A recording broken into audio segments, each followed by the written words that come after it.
Hello everyone! Welcome to another stream. I hope you're all having a wonderful Wednesday. I actually drank some soda before the stream, so I have energy at the beginning instead of getting it somewhere in the middle. So welcome everybody. Welcome Cryptic Gabriel, Maya's Board 373, The Life of Mal, Dude Spanking Dudes, Gothy Lassie, Cryptic Gabriel, If We Are Here, Yemus, Daddy Sume, Apollo 8192, CJ Oracle, the Pseudo Sapien. You and I were just talking on Twitter. Hylian Derp, Jade AM90. Welcome everybody else who I may have missed. King Fanny Pack 1000. Welcome. Today we have multiple things. Ooh, my hair has. Oh god, I gotta do something about the moisture in my hair. I have so many fucking flyaway hairs, it's fucking crazy. I said your name, Daddy Sume. God damn it. Welcome everybody to the stream. Today we have quite a few things to talk about. We have Blaire White, who is just the worst. We have Girl Defined. We have One Angry Gamer. I thought we'd go back and look at what he's been up to. If you don't remember, One Angry Gamer was the guy who like a month ago, it feels like years. This year, every week of this year just feels like a year in and of itself. So it feels like about 50 years ago. But you might remember the guy who had the Traitors of America list that involved like everyone. We're gonna take a look at, see what he's been up to lately. Nathan Thompson, the guy that was harassing children about Flat Earth. I thought we'd maybe take some more looks at him because I find him weirdly hilarious. And then we just have general MGTOW stuff. We also have the Golden One. Wasn't that a year ago? Feels like it. Yeah. Nope, it was only like a month and a half ago. Let me pop out chat here so I can see it. So what do you guys want to start with? You think we should start with Blaire? You think we should start with literally any of the other things I listed? I don't want to just list them twice in a row. Taint the Tate. Oh god. Golden One. Jadem90. I just got a chance to watch the clip on YouTube of the guy harassing children. I ever facepalmed so hard in my life. Yeah. That guy's nuts. I gotta start doing more clips, because I understand on YouTube it can be tough to be like, wow, there's a 4-hour video. I don't have time to watch that, so I gotta start clipping out my segments and highlighting them. Start with Blaire so we can get the pain over with. That would make some sense. Plus, it's the first thing in the title, so. Someone linked a short Fataku video yesterday. Is that person here? Short Fataku. I don't know what that is. Looks like Blaire's winning so far. Oh boy. Here's the thing about Blaire. I understand how someone could get to that point. As a trans person myself, I understand. Oh, thank you, Dude Spanking Dudes, for a bit. Dude Spanking Dude says, my mom is letting me stay home and is not making me go to my grandma's birthday since my aunt will be there. My Christian aunt refuses to call me by my preferred pronouns. I behaved because today is my mom's birthday. Yeah, I think yesterday you were talking about how your grandparents were misgendering you too. Fuck that shit. It's not worth it, really. Fuck them. If We Are Here says, also, you know it's bad when even Blaire White separates herself from Shane Dawson. True. DM Trey, the mayor of Las Vegas, Nevada is being pushed into stepping down after all the weird COVID stuff, she said. Good. That shit was bizarre and super out of touch.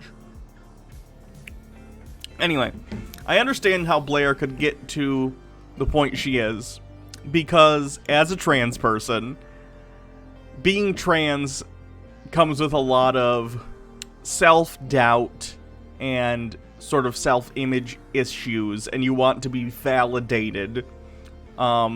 Especially this is coming from me, who's like a very non-passing trans person. Especially right now, I'm not, all done up and stuff. And I have kind of like 5 o'clock shadow, but that's like not relevant to the conversation. Blaire White is a trans person who passes incredibly well. So, she is able to get in and use that to validate herself by going and basically selling out non-trans passing people to try and get adoration from the right. It's really sad, and it speaks to a lack of self-assurance in her, I think. The fact that she feels the need to sell out other people and to shit-talk others who do not pass as well as she does in order to garner validation from the right by comparison, it's very sad. And I really wish she would stop. But either way, today we're going to take a look at some of her stuff. J.K. Rowling, Margaret Atwood, and other authors sign an open letter complaining about cancel culture. I did see that. I did. I don't even know. I know I've heard of Margaret Atwood, but I don't think I've read anything by her. Does she also have, like, shitty transphobic opinions or something? Oh, yeah. Alexa Black says, going to say non-passing folks are those who don't care, you're hella valid. Absolutely. Everyone in chat is valid. Chomsky is getting too old. He signed that letter, too. Yeah. Old people just need to stop. Anyway. Stop the music and we can get on to the Blaire White bullshit. Alliteration, that's always fun. The pseudo-sapien says, I reject my validity. It's valid for you to reject your validity. So now you're basically back where you were. You're just valid for rejecting the validity. There you go. Bailey Quinn, early chat is valid. Pseudo-sapien, no! Yeah. It's a never-ending cycle of validation. Dude Spanking Dude says Steven Crowder sometimes those podcasts on his shows with Blaire White. Yeah, the fact that she engages with Steven Crowder, I think, says basically everything you need to know about her. Britta Mersenk says, if we have time, can we look at this crazy interview with Kanye? Elon Musk is apparently his political advisor, and he's running under the birthday party. Also thinks vaccines are the mark of the beast. Oh, goodness. Yeah, if we have time, we can take a look at it. I really don't want to give it more attention than it needs, though, because honestly, everyone should just ignore it. Ignore Kanye doing this bullshit. It's not worth it. Mock Turtleneck, Atwood wrote The Handmaid's Tale, and she's one of the authors who pretends to be progressive, but when you really examine the thing she says, it's no shock she signed that letter. Oh, God. Jesus fucking Christ. You'd think she'd be a little, more understanding, considering she wrote a fucking Handmaid's Tale. Literally, J.K. Rowling's one of the people out here who'd be yelling gender traitor at people. They need to get the wall. They're a gender traitor. Fucking ridiculous. That's from Handmaid's Tale, if you haven't seen the show or read the book. I haven't read the book, I've seen the show. It's a good show.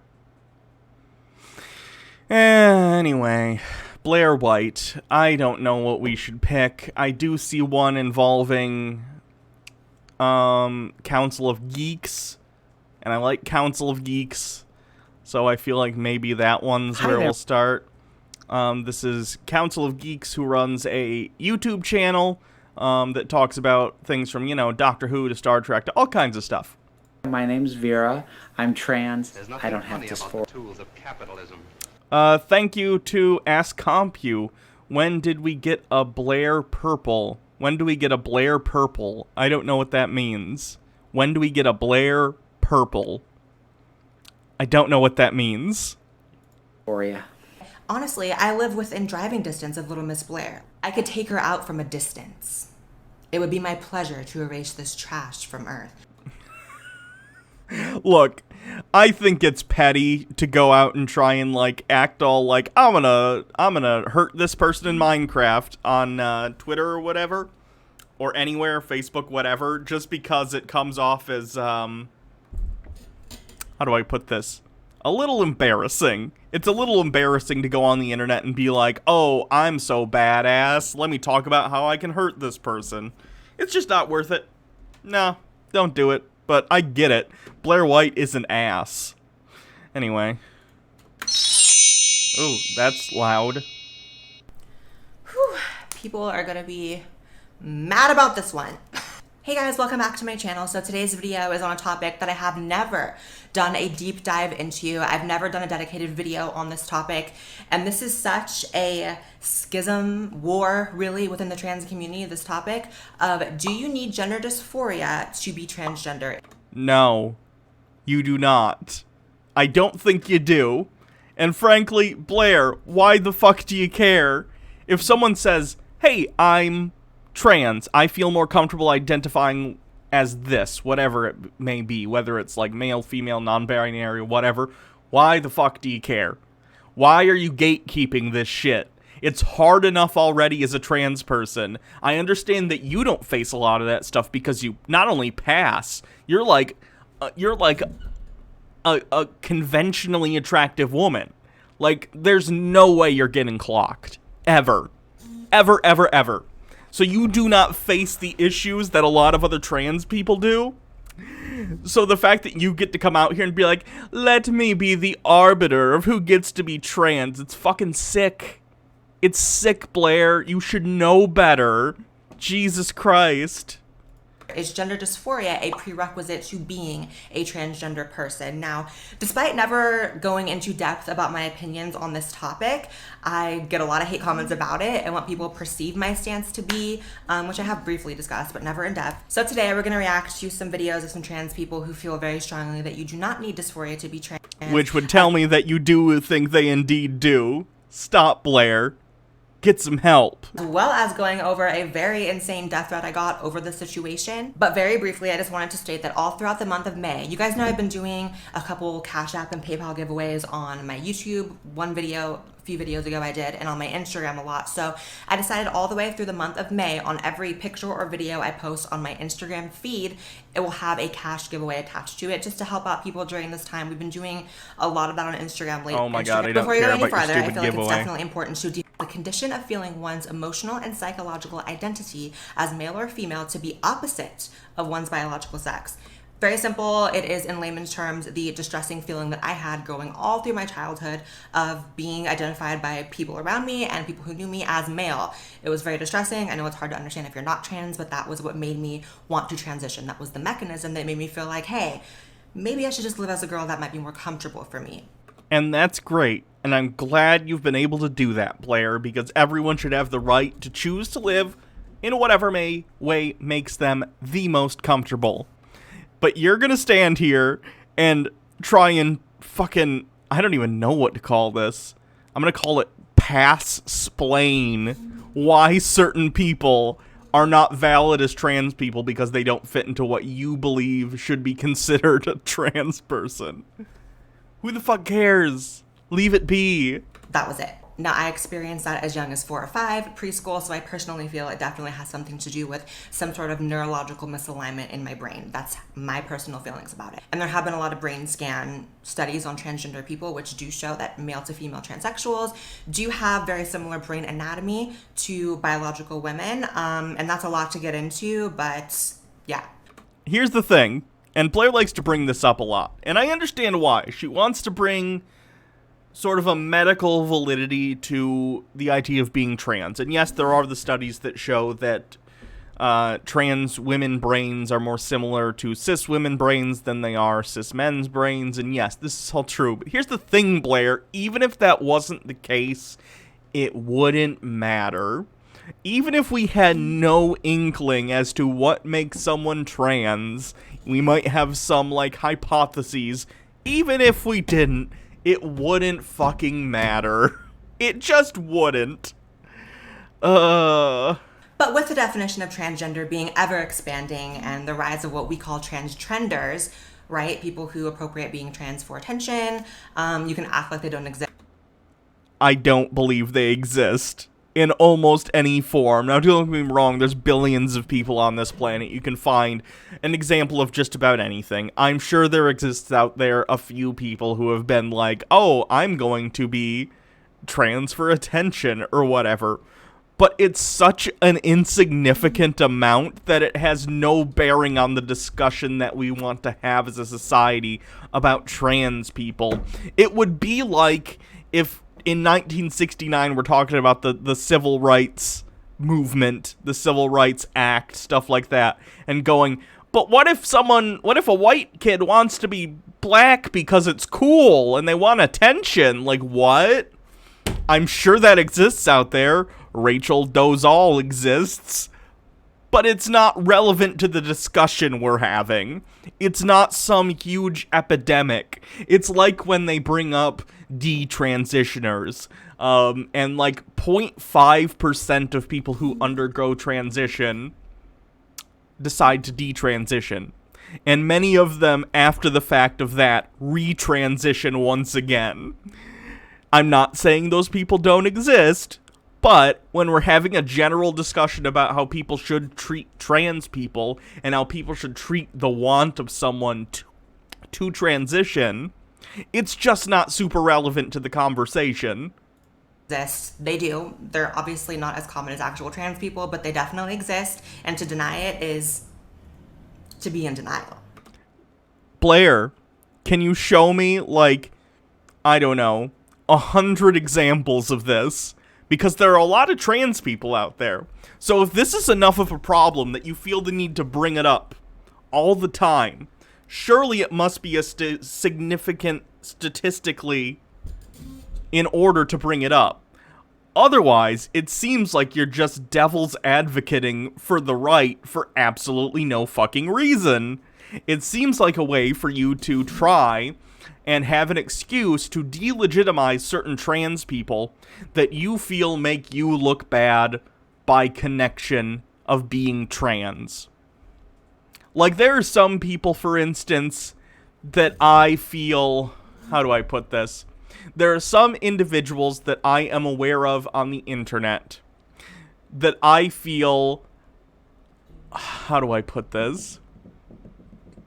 There's some individuals on the internet that I think become lol cows, and a lot of people on the right, or people who don't like trans people, end up looking at them and going, haha, this person's trans, and they don't pass at all, or yada yada yada, all the bullshit that they tend to do. But I have no right, as a trans person, to then look at that person and try and excise them from the community, because they aren't passing what society considers to be the standard of what would be acceptable for a trans person. Because then I'm just falling into the same pit that people on the right do when they talk about trans people and transphobes. I'm just falling into the same trap that they are in deciding that there's, like, these standards that you need to hit, otherwise you're not valid as a trans person. And the fact is, so many trans people are all at different levels of their transitions, or they just don't particularly care how well they pass, or whatever, and that's all fine. I don't get to dictate who they are. And you coming out here and saying, like, by the way, trans trenders are a thing, we need to talk about it, is basically an excuse for you to look at some people that you dislike or think give the trans community a bad name because they don't fit whatever standard you happen to have, and then try and excise them by saying, this person's just a trans trender, whatever. And it's awful. It's awful, Blaire. I understand you pass. You pass incredibly well. That doesn't mean you should use that place of privilege to fucking shit on other people who don't. I don't think Blaire's talked about me yet. I wouldn't be surprised if she doesn't eventually, because I look like this. And I get that. I get that I'm not the most, like, feminine passing person in the world right now. But the fact is, it doesn't change the fact that I'm trans. I am. So, I don't get it, Blaire. Why feel the need to shit on others for no fucking reason? Just to make yourself feel better about the fact that you pass? Because you won. Blaire, you won already. You pass. People accept you. Stop trying to try so hard to fit in with transphobes by getting on the same team as them and shitting on people who don't pass. It doesn't win you extra points. You win. You already win. we'll present you with a plaque and then delete your fucking YouTube channel so we don't have to hear this shit anymore. So what I try to wrap my head around is why anyone would identify as trans without having gender dysphoria. Like, what would make you want to transition? I know some people don't even transition. It's just like an identity is trans. But what would be the mechanism? What would be the thing that causes you to feel a certain way? It has to be gender dysphoria. Well, the thing is, what I've heard from people who don't experience gender dysphoria, I do, but not all trans people do. There's also gender euphoria. People just feel happy when they get to wear clothing that more matches their identity, or when they get to be seen as the identity that they identify as. There are people who might not feel overtly bad about their body or the way they're being identified, but they just feel more comfortable or happier identifying and being identified a different way. And that's fine, that's valid. Who cares? Not everyone needs to have this. Oh, and don't get me wrong, it sucks. Gender dysphoria sucks. But it's like this weird test that she's like, oh, did you cut yourself in high school because of your penis? You didn't? You are not valid then. Did you cry yourself to sleep because you had to go to the boys' locker room? No? Then out of the trans community. It's ridiculous. Stop trying to put these fucking tests out here to decide who is valid and who is not within the trans community. No individual member within the trans community has the right to be like, you're out, you're out, you're out, you don't count. No. Bullshit. I can't imagine anything else. I mean, unless you want to start getting into talks of my soul is female and whatever, but I personally don't believe in souls. That's just not where my head has ever been at, so I'm not going to go that route. So I personally feel that the existence of gender dysphoria validates trans people on a scientific level and gives other people the opportunity to see that it's not really a choice that we feel or behave this way, similar to how society coming around to the idea that gay people don't choose to be gay helped them. I mean, they're gay. They didn't choose it. That's just what it is. Regardless of how your beliefs are, a lot of gay people just don't choose it. So because of this, I get called a trans medicalist, which in the trans community is supposed to be a bad word. And correct. Basically just means bigot. It doesn't just mean bigot. Trans medicalists believe that you specifically need dysphoria. You need to have this, like, medical basis for being trans, otherwise you don't count. That's literally what that means. I gotta untangle these headphones. Give me a second. Oh, Blaire. I cannot begin to understand why that makes me a bigot, the idea that we are validated by science.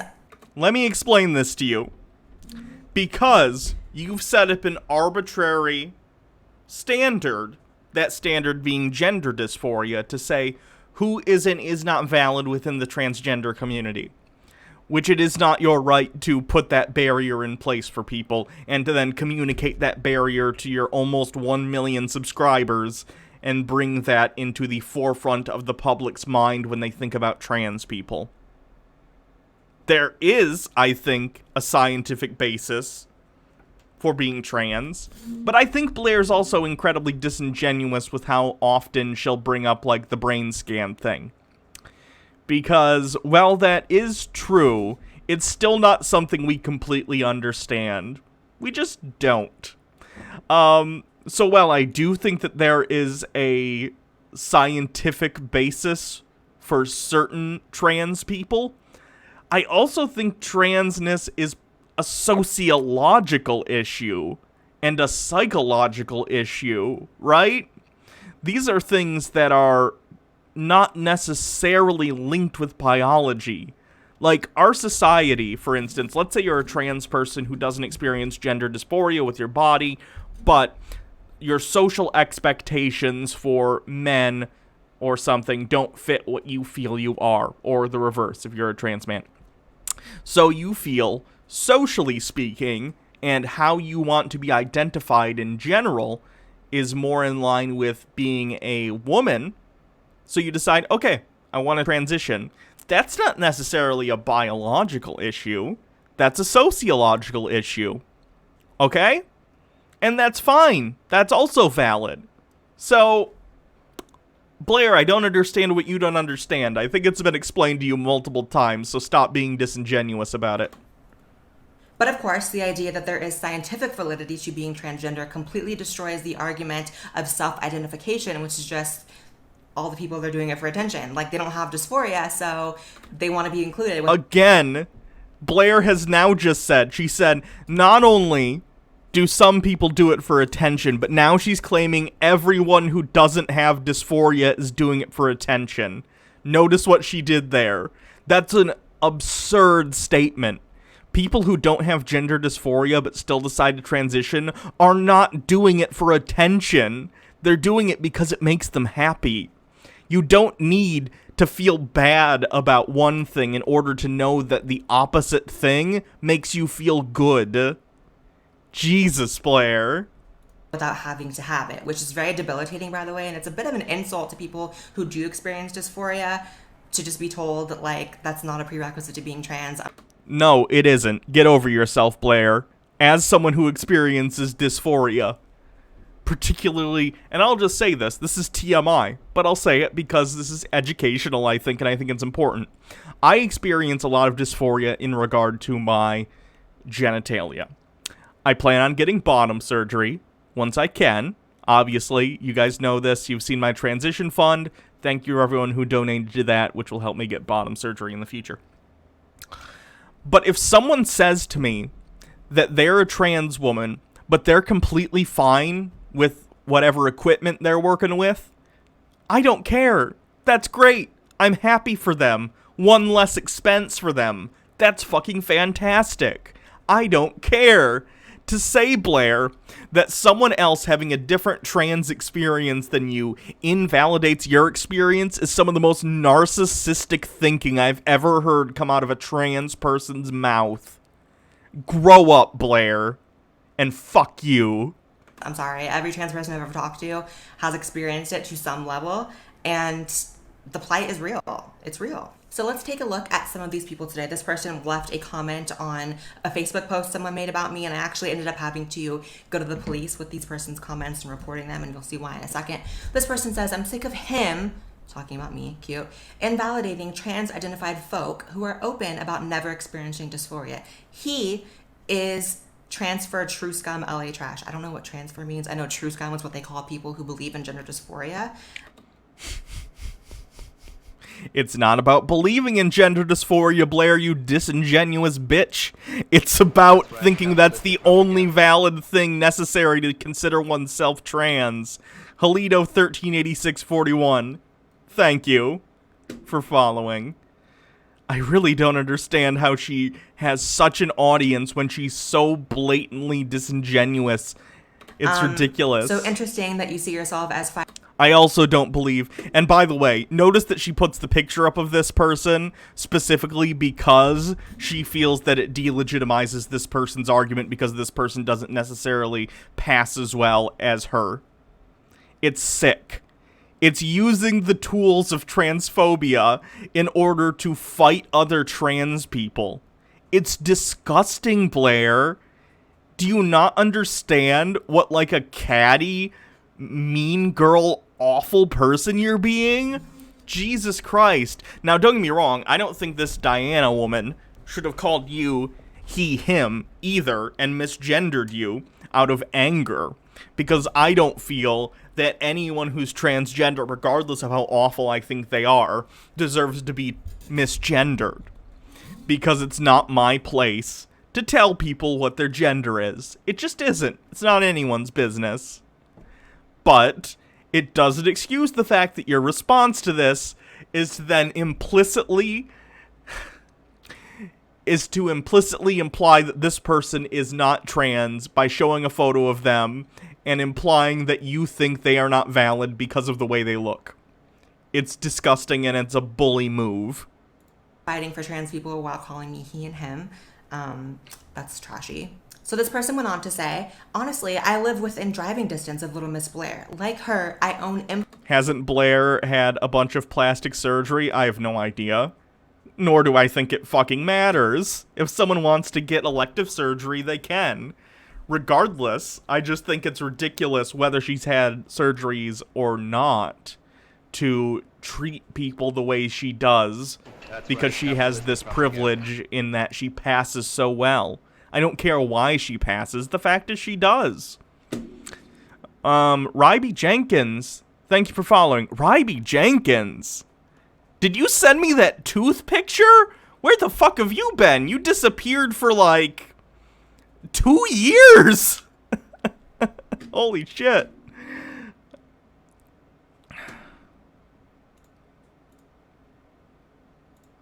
Implements and know how to use them. Holy shit. Well, welcome, Ryby. I'm glad you're alive. Holy fuck. I could take her out from a distance. It would be my pleasure to erase this trash from... I have the toothpick around here somewhere. Oh, maybe it's in my bedroom. I have it somewhere. It's fantastic. Earth.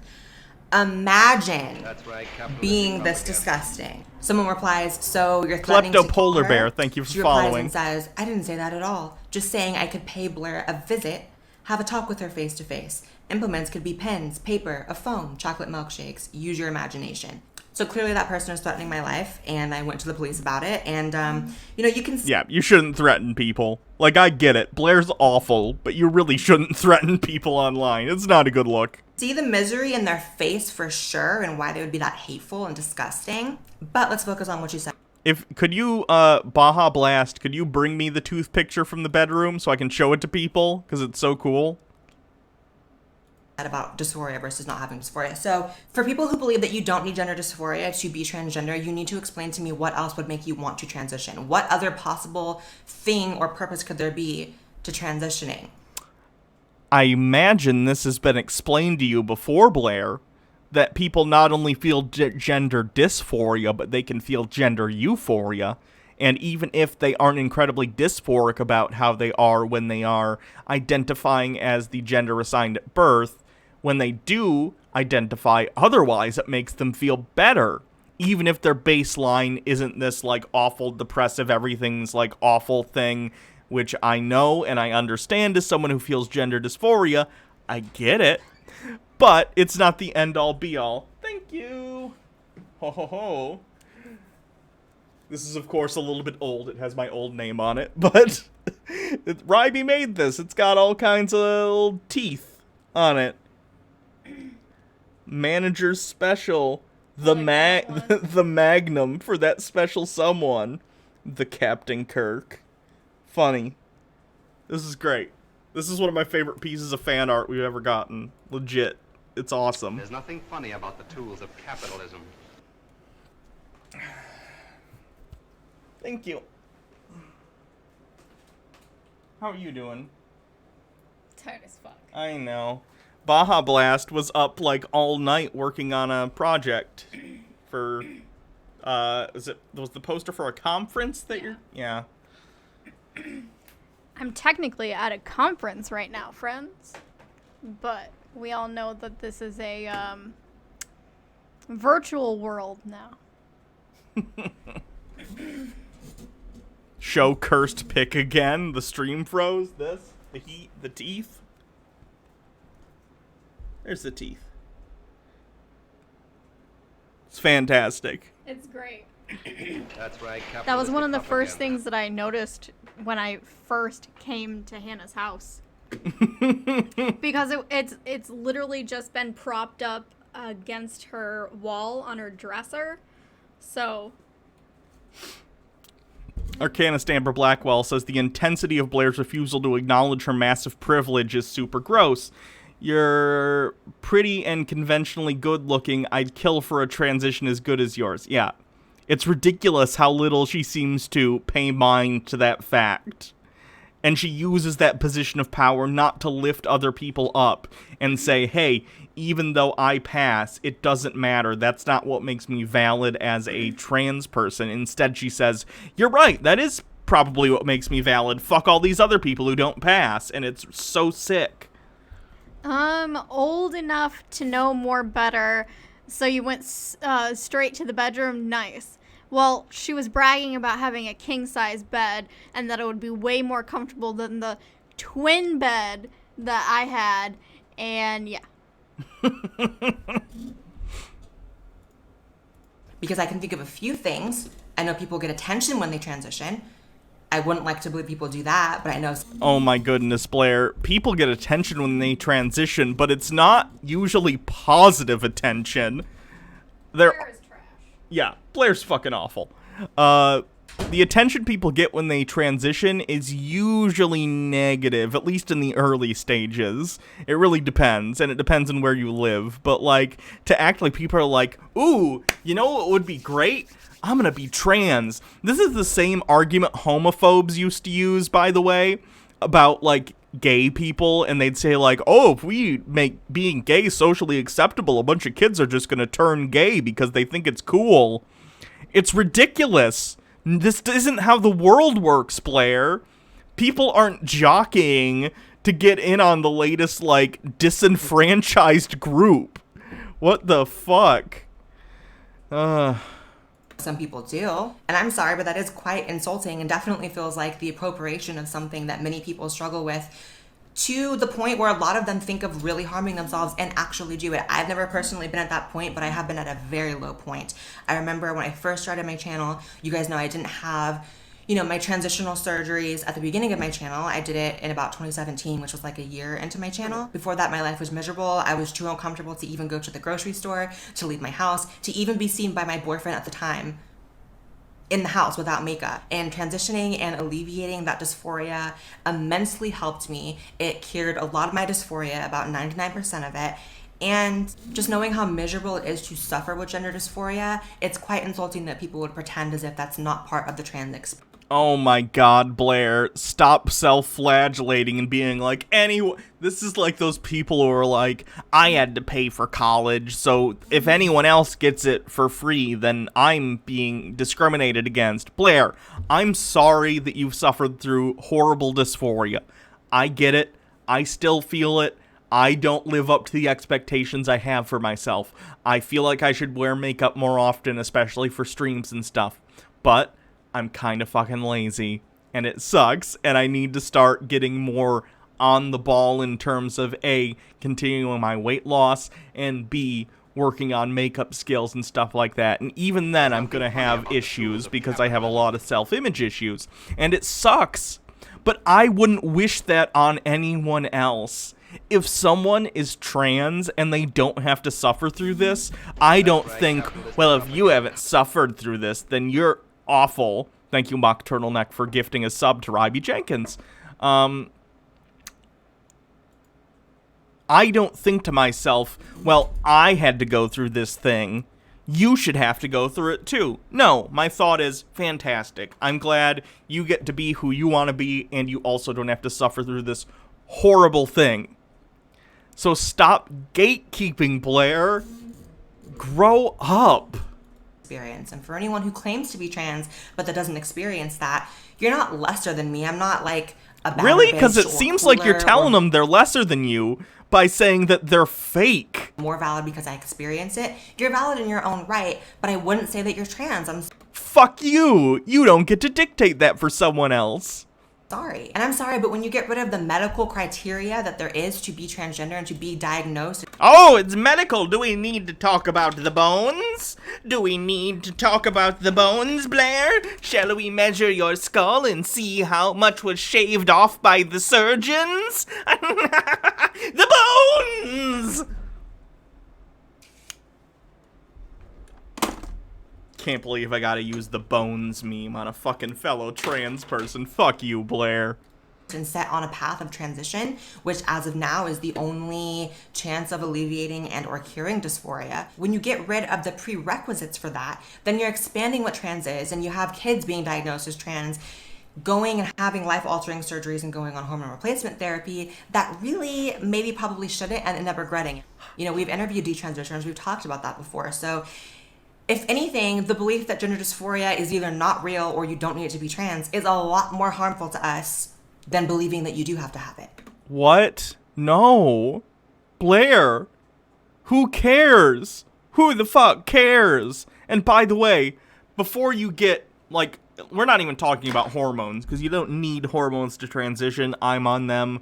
because I want them, and I think it's great, and a lot of trans people want them, but you don't have to. But let's say we're talking about hormones here in terms of, like, detransitioners and it being dangerous for them.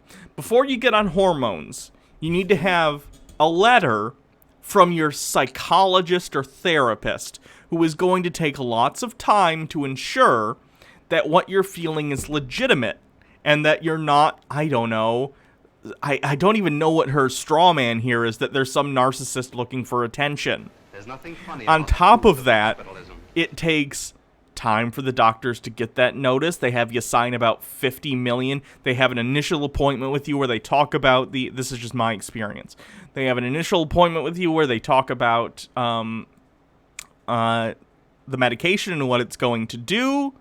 Claire the Egg says, I'm one of the minimally dysphoric trans people. My motivation for transition is much more because of the euphoria. Even I have a diagnosis from 2 separate therapists of gender dysphoria. Fuck you, Blaire. Yeah, Blaire's shit. Anyway, what I'm saying is there are already huge barriers to entry for people who want to get on hormones or whatever. Stop trying to put these social barriers up, Blaire. Or I'll have to get my bone glasses out again. Okay? You don't want me to do that. In my opinion. So let's react to this video called Being Trans Without Having Dysphoria. It's kind of like saying being depressed without being sad. No, it's not. Being trans does not mean being dysphoric. Being dysphoric is being dysphoric, but being trans is identifying with a gender other than that assigned to you at birth. Nowhere in that definition is dysphoria required. Jesus. Or being bald while still having hair, but And the fact that she's gonna shit on, oh gosh, Council of Geeks because of this, whose channel I really like. Let me pull it up.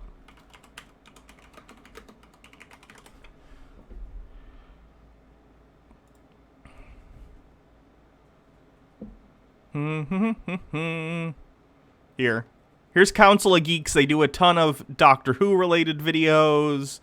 They also do some comic book stuff, some, you know, just nerd stuff. Nerd stuff. Lots of different stuff. There's some Star Wars. There's a Sonic the Hedgehog drunk review, which sounds fun. Here, I'll put it in the chat. If you want to check this channel out, feel free to. They're really great. Entertaining stuff. If you like this sort of thing. And Blaire White doesn't like them, so I think that says some positive things. okay, let's see. Hi there, my name's Vera. I'm trans. That's right, I don't have capitalistic dysphoria. propaganda. So before Thank you to, oh wait, no. What happened? Did someone just follow and it didn't get a notification? I heard the noise, but I didn't get a notification. That's weird. Old enough not to know better says, I think council prefers either he or she, but doesn't feel they is appropriate for their identity as gender fluid. Could be wrong, just a heads up. Okay. Okay. My bad. I apologize if that is the case. before I get any further into this, Oh, thank you, Gothy Pride. Lassie, for subbing. That's not happening this year. So Yeah, refresh. when I say I'm trans, most people, for someone looking the way that I presently look in this video, would take that to mean that I am a trans woman, meaning somebody assigned male at birth who wishes to live a full-time life as a woman. That's what being trans was for all of civilization, and as long as trans was the concept. Are we going to talk about for all of civilization, Blaire, really? Because civilization for most of human history hasn't had a lot of good things to say about trans people. All of a sudden, trying to say, well, let's talk about what civilization feels about trans people. Well, civilization for most of human history felt that we should be burned at the fucking stake. So what the fuck do you want, Blaire? That's not the thing you want to appeal to if you want to sound reasonable. Up until about 2015, yes. that is not me. I am gender fluid. My sense of self doesn't stay put. It's, I was assigned male at birth. Sometimes my sense of self wanders in a decidedly feminine direction. Sometimes it goes more masculine. Sometimes it hangs out in the middle. Sometimes it just kind of shifts around even, within the same day. Okay, so here's... Oh, God. I guess I haven't watched a ton of Blaire. I'm assuming Blaire isn't on board with, like, gender fluid people or NB people just because it seems like a Blaire White thing to do, but let's see, shall we? My issue with that, I don't think that what and how this person is describing themselves is invalid. There are a lot of people who do... She's gonna say, I don't find this person invalid. Now let me talk about why what they are is invalid. You don't get to try and say you're not about to do a thing you're about to do. Not adhere to strict gender roles. There are a lot of people who view themselves as a mix between masculine and feminine. Even everyone thinks I'm so girly all the time. I feel like I have a mix within myself. But my problem lies with the fact that transsexuals like myself... Oh, God, I hate that she uses the term transsexual so bad. She can use whatever term she wants to identify herself, I guess. Just seems quite outdated. Are forced to be categorized with people whose experiences are so wildly different. Blaire, it doesn't matter if that makes you feel uncomfortable. You don't get to decide what people within our in-group do because it makes you feel uncomfortable. Like, for instance, I'm a white person. I'm made uncomfortable by a lot of white nationalists. It doesn't mean I get to be like, well, they're not real white people then, because real white people aren't white nationalists. Like, if we could all do that, identities would mean nothing, because everyone has people in their in-group that they disagree with. It's ridiculous. Blaire, what do you think gives you the right to determine this? You don't. You don't have that right. It's kind of like saying being bi is the same thing as gay when it's like, okay, maybe a man who's bi and a man who's gay both are into men, but clearly the life of a bi man is going to be much different than the life of a gay man because... Okay, she's not saying she's a trans woman. She's saying she's gender fluid. That falls under the umbrella of trans because they identify as a gender different from birth, but that's why you have subcategories under trans. Trans men, trans women, NB, gender fluid, whatever. That's how identities work. Often there are umbrellas under umbrellas with categories underneath. Jesus Christ, Blaire. They also like women and have the chance of dating women. That's completely different, and that's why we have different categories. For me, and what I know of the trans rights movement going back way decades and decades ago, Vera's response to getting shit on was so full of grace and reason to it really showed who the better person is. Oh, I guarantee it. I'm sure. It's not hard to look better than Blaire in terms of, like, the moral high ground, because Blaire is basically just bullying people.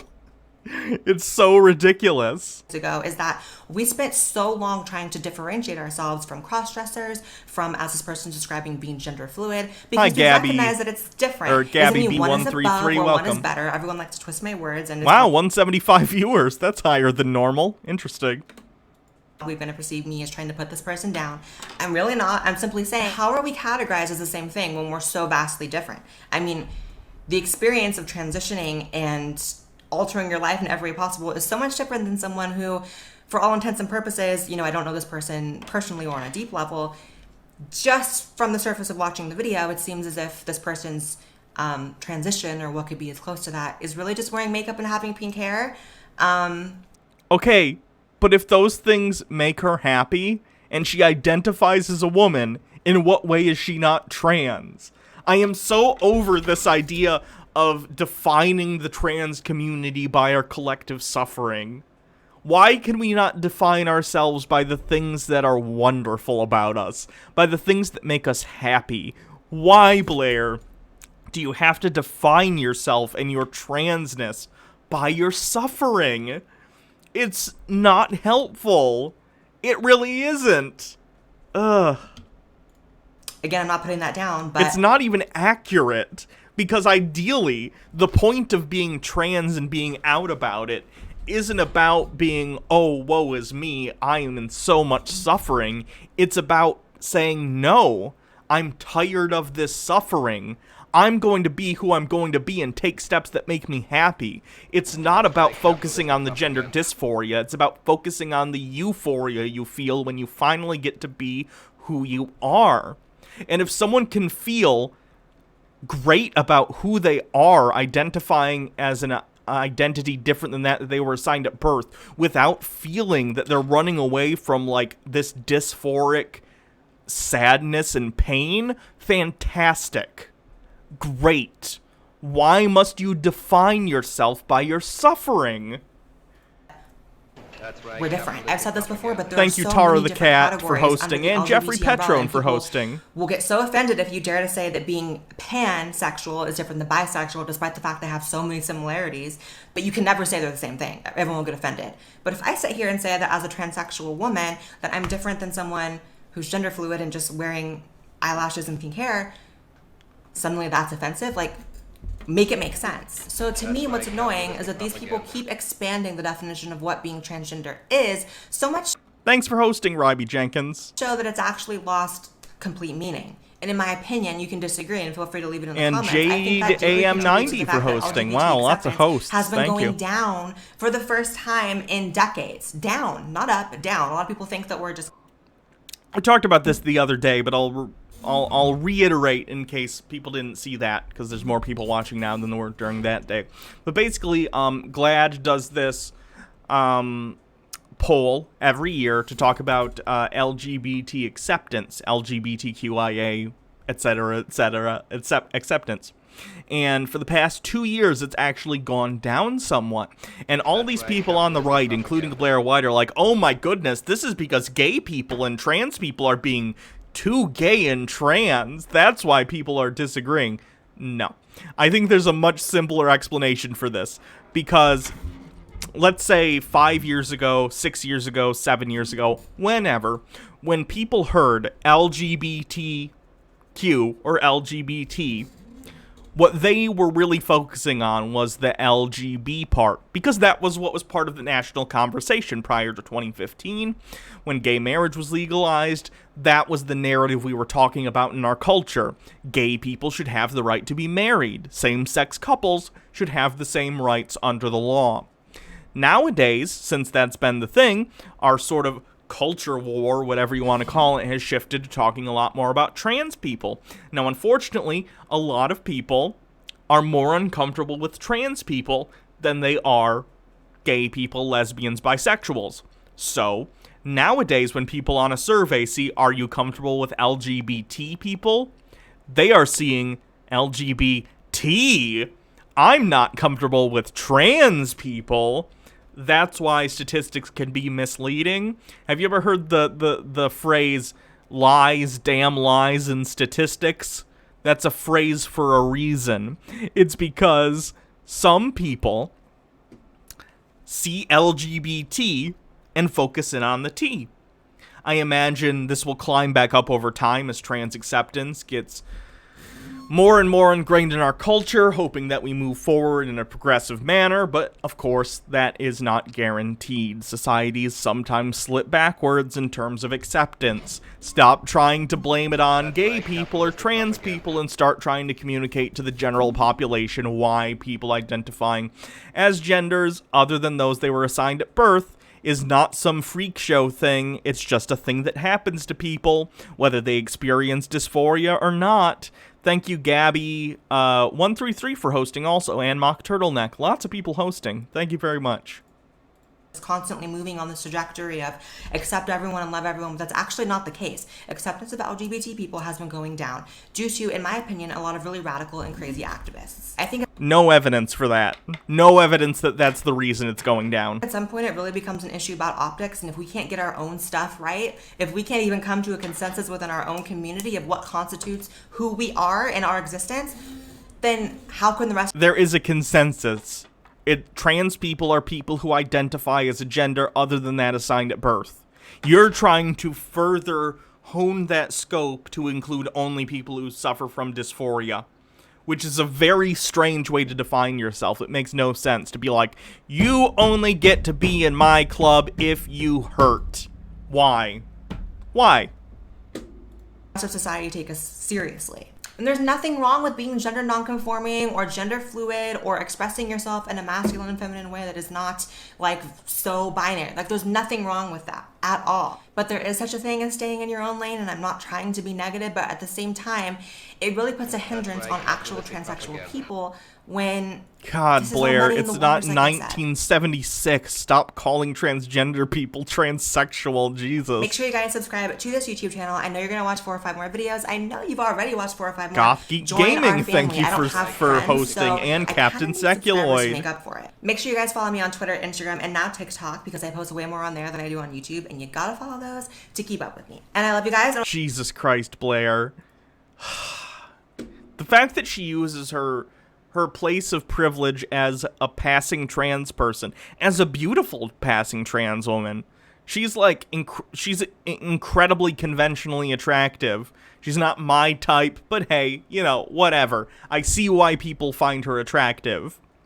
The fact that she uses her platform to then hurt others and try and dictate to others what transness is, and not only that, but define it by her own suffering and nothing else, is so ridiculous. And I don't know how she does it. I don't know how she sleeps at night knowing she does this to other trans people. It's awful. But what are you gonna do?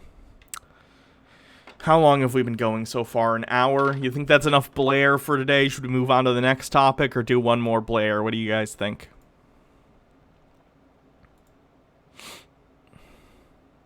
Oh yeah, physically she's attractive. Her personality is a complete non-starter. Next topic. Yeah, I think one is enough for Blaire for today. Bye, Blaire. See you in the future. Alright, we have Girl Defined, we have one... Let's do Girl Defined. It's time for... We're done with the trans people nonsense. Let's do cis heteronormative bullshit. I'm feeling it. For those of you who don't know, Girl Defined is a ministry run by Bethany and Kristen. Jimmy Snow on YouTube covers them a lot. They are trad wife, which stands for traditional wife, Christians that believe that you should not only not have sex before marriage, but that you shouldn't even kiss before marriage. Also, one of them is probably married to a gay man. I'm not kidding. The rumor is he's been to conversion therapy twice. So, that is just a rumor. It's a rumor. But if you see their wedding announcement video, just saying. So, anyway, let's see, battling sexual temptation as a Christian girl. Hey, sister. Oh God, I gotta get Hold on. Thank you, Frenic31 with 10 bits. Are women even allowed to have ministries? I thought the Bible had a thing about that. Oh yeah. She's incredibly hypocritical. They both are. I gotta get my excited YouTuber face on. Oh my God, guys. Welcome to another ministry. Here she goes. It is Kristen here, and I am so glad that you're joining me for this upbeat music. Gonna talk about how I didn't let anyone kiss my lips with their lips until I got married. Worth it. A conversation about sexual temptation. I think as Christian girls, as Christian women, one of the most discouraging areas of our lives can often be in the area of sexual temptation. My white girl voice is on point. Thank you so much. Don't forget to like and subscribe. Of fighting for purity, of seeking to honor God from the inside out with our sexuality and our failure, our shame, the way we sin, the way we struggle, the way we get back up. I mean, that whole process can be so discouraging, and it's something that we need to talk about. And we're going to do that today. So I'm glad you're here. That was a little Borat. This conversation, I just want to tell you guys about the freebie for our patrons. So you guys my know wife, our Patreon family is what supports the Girl Defined channel, and every single month, as a way of saying thank you to our supporters, we create a new monthly product. And so whenever you join our Patreon family, you not only get the next month's free product, you get all of the free products from the previous months. And so next month's free product goes right along with what we're talking about today, Battling Sexual Temptation, a biblical toolkit for Christian girls. Is that, it looks like one sheet of paper you printed off. Is it just like a one sheet of paper with some stuff on the back? I hope that's thick cardstock to make it worth it. Otherwise, just send me a fucking PDF. Okay, so you're going to get this toolkit. It's a digital download. Okay, so it is a PDF. All of our free products are digital downloads, so you can get them instantly.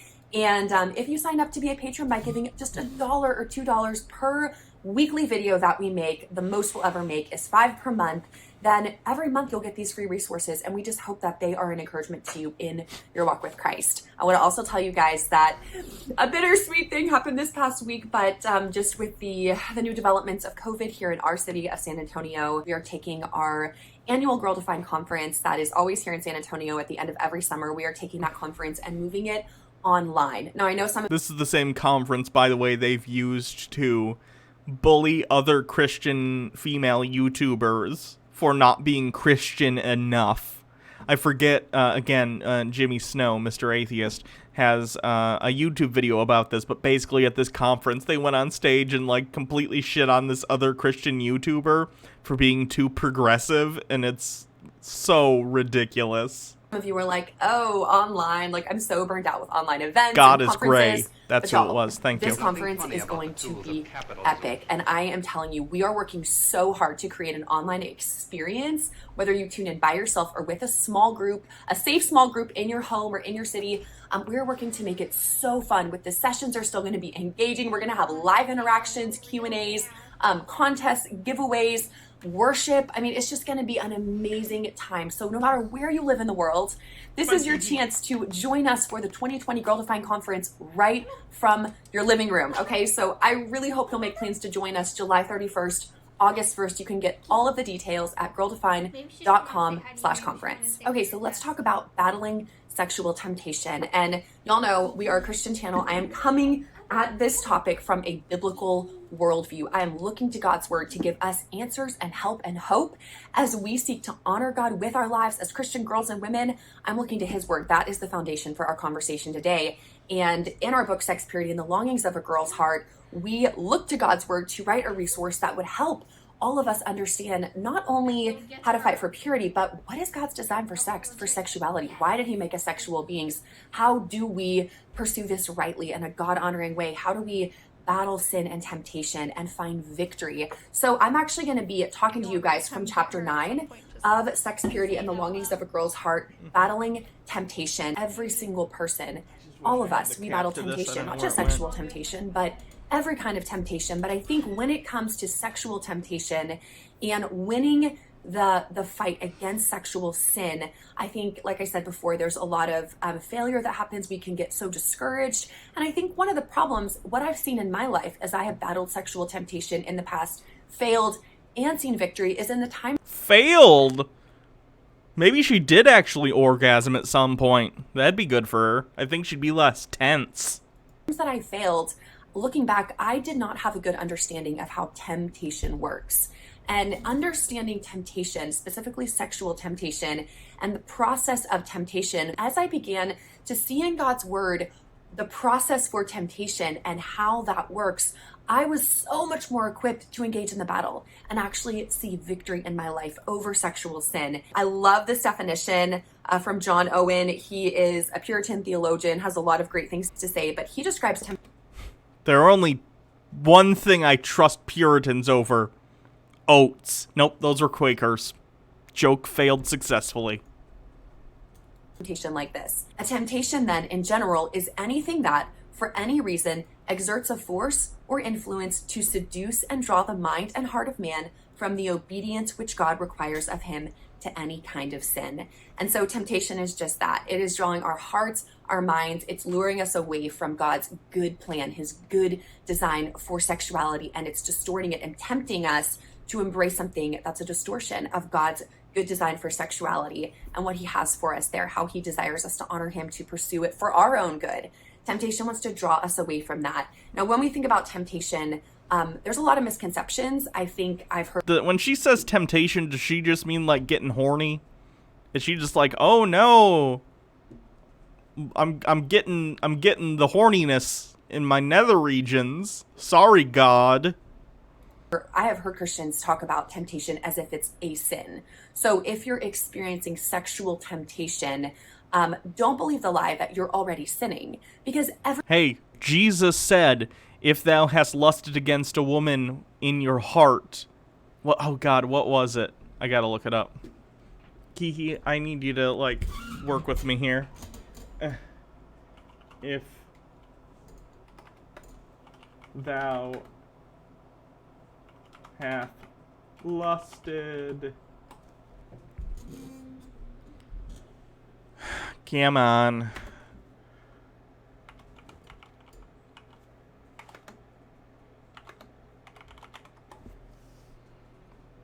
Come on. Jesus on temptation. Where was it? Down the couch, I watched it. Don't worry. Thank you. Yes. Now you can't knock over my water, Kiki. They do think that temptation is any, like, sexual thought or desire. No, that's not what I wanted. Jesus on looking at a woman. There we go. But I tell you that anyone who looks at a woman lustfully has already committed adultery with her in his heart. Those are the words of Jesus Haysmith Christ. That's what I'm going to say the H stands for. She obviously thinks that she knows better than the Bible, because the Bible also says they can't have ministries. Oh, yeah. So. It's ridiculous. It's such a grift. Guess what? Girl defined. You're not allowed to be doing this. The Bible said so. every single one of us, every Christian, I don't care if you're like the most mature Christian, pastor for 50 years, temptation is not a sin. It's how we respond to that temptation that will determine whether or not we sinned, okay? So just 6 biblical facts about temptation quickly. Again, pulling this from Sex, Purity, and the Longings of a Girl's Heart. 1, we all face temptation on this earth. No one is immune to it. 2, Christ can sympathize with us because he was tempted while he lived on this earth. Famously, Satan came up to him and showed him his thick clapping cheeks and was like, And Jesus was like, nah, brah, gotta die on the cross.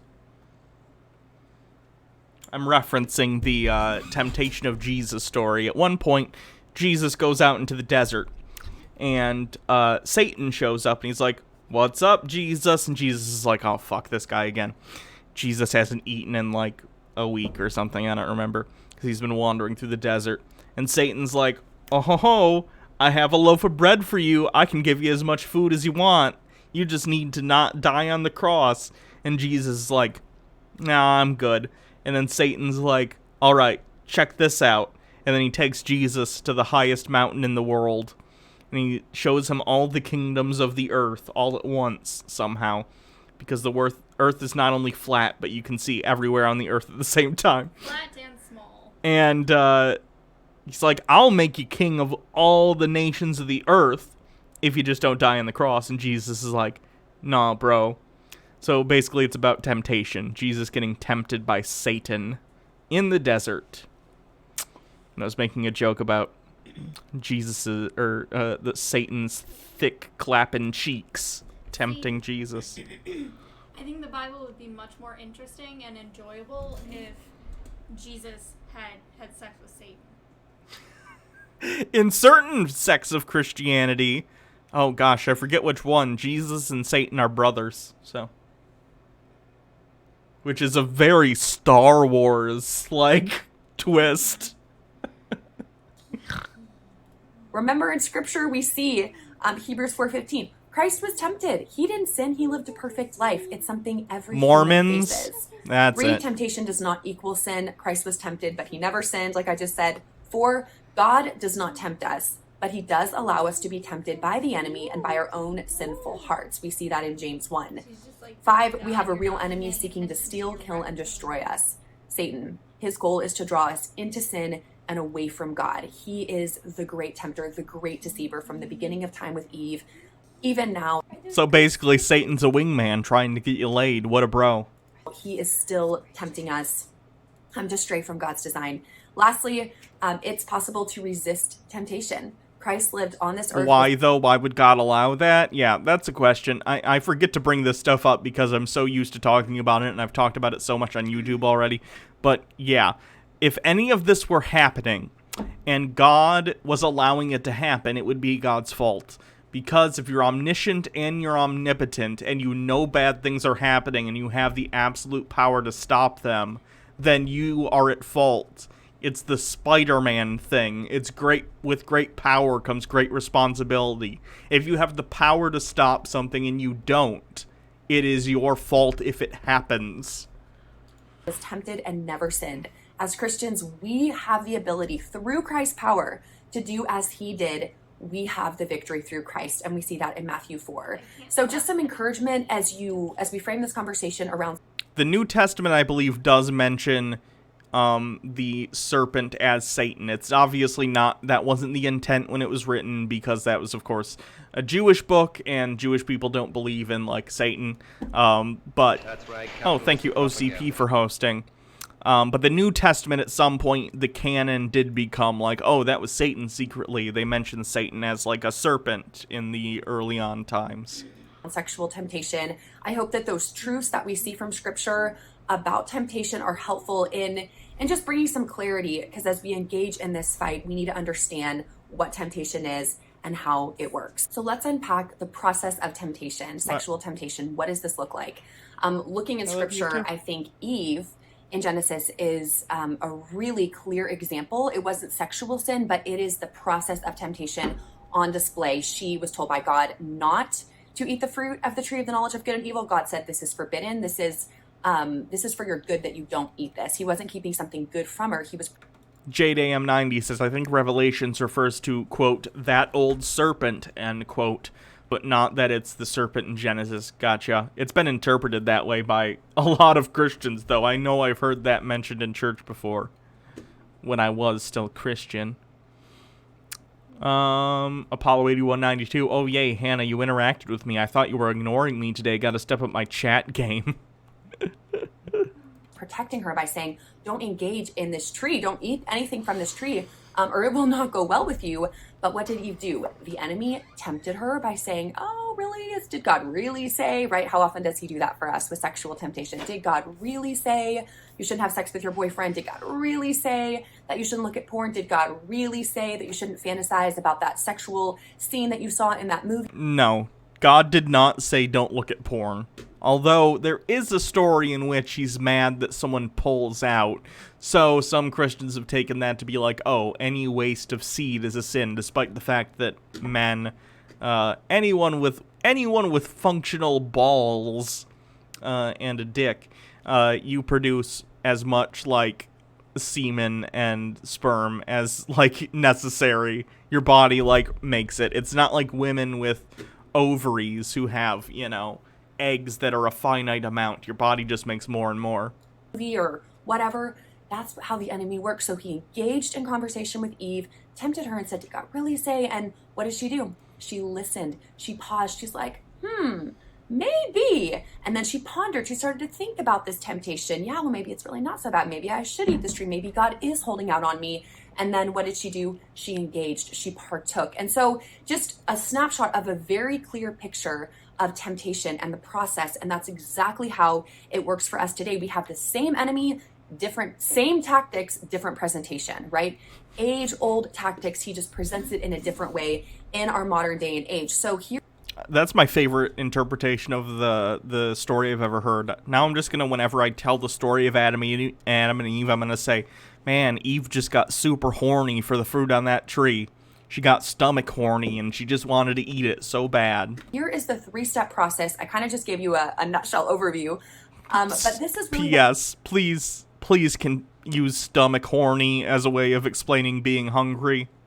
I think if that catches on, it'll make the world a better place. What happens when it comes to sexual sin? Step 1, the temptation enters our mind, or we're presented with something. We see something online, We're watching a movie and the scene starts to get real sexual and we're thinking, oh, probably shouldn't watch this.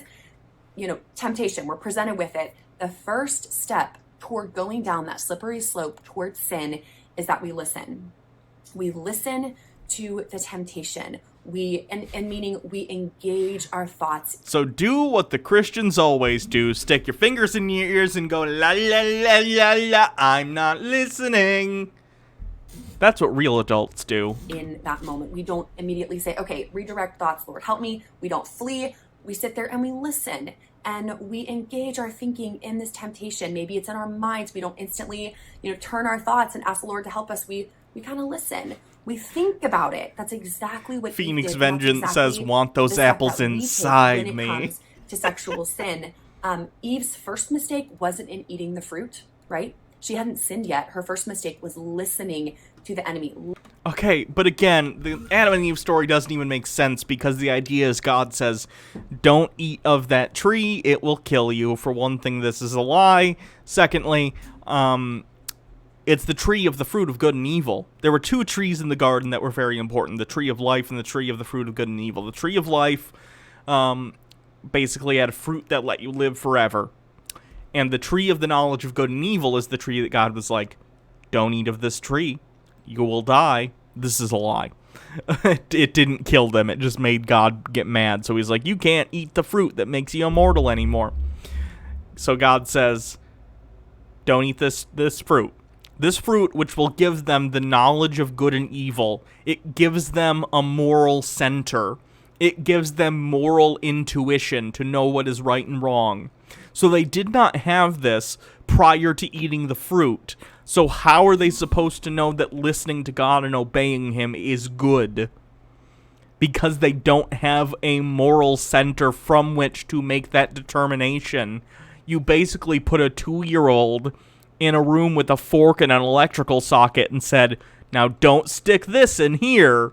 And they have no life experience or understanding as to why they shouldn't, so you leave the room. And in a couple minutes, the power's going to short out. And you're going to have to... there's a lot of dead kid jokes I can make there. I'm going to choose to take the high ground and not do it. Anyway, my point is, you cannot expect people with no moral knowledge to behave morally. Listening to that temptation. So that's the first step, is she didn't immediately flee. And that's the first step that we take with sexual sin, is that we sit there and we listen. And then as we're listening to this temptation, that takes us right into the next step, step 2, and that's that we ponder. We ponder the temptation. We start to think about it. Even if there's an internal battle, we're engaging in this internal dialogue, like, yeah, okay, like maybe just this once, or this is going to feel so good, or, I love him so much. Like, I'm sure love covers this. God would be okay with this. We start to ponder internally or externally this temptation, this sexual. Tools of capitalism. Dude Spanking Dude says, if you don't make it, I will. Wow, that socket sure did shock the kids. That's a pretty on-the-nose pun. Oopsie, clicked the wrong button. I'm not on a break. I am still here. Sorry, I clicked the change scene button. Whoops.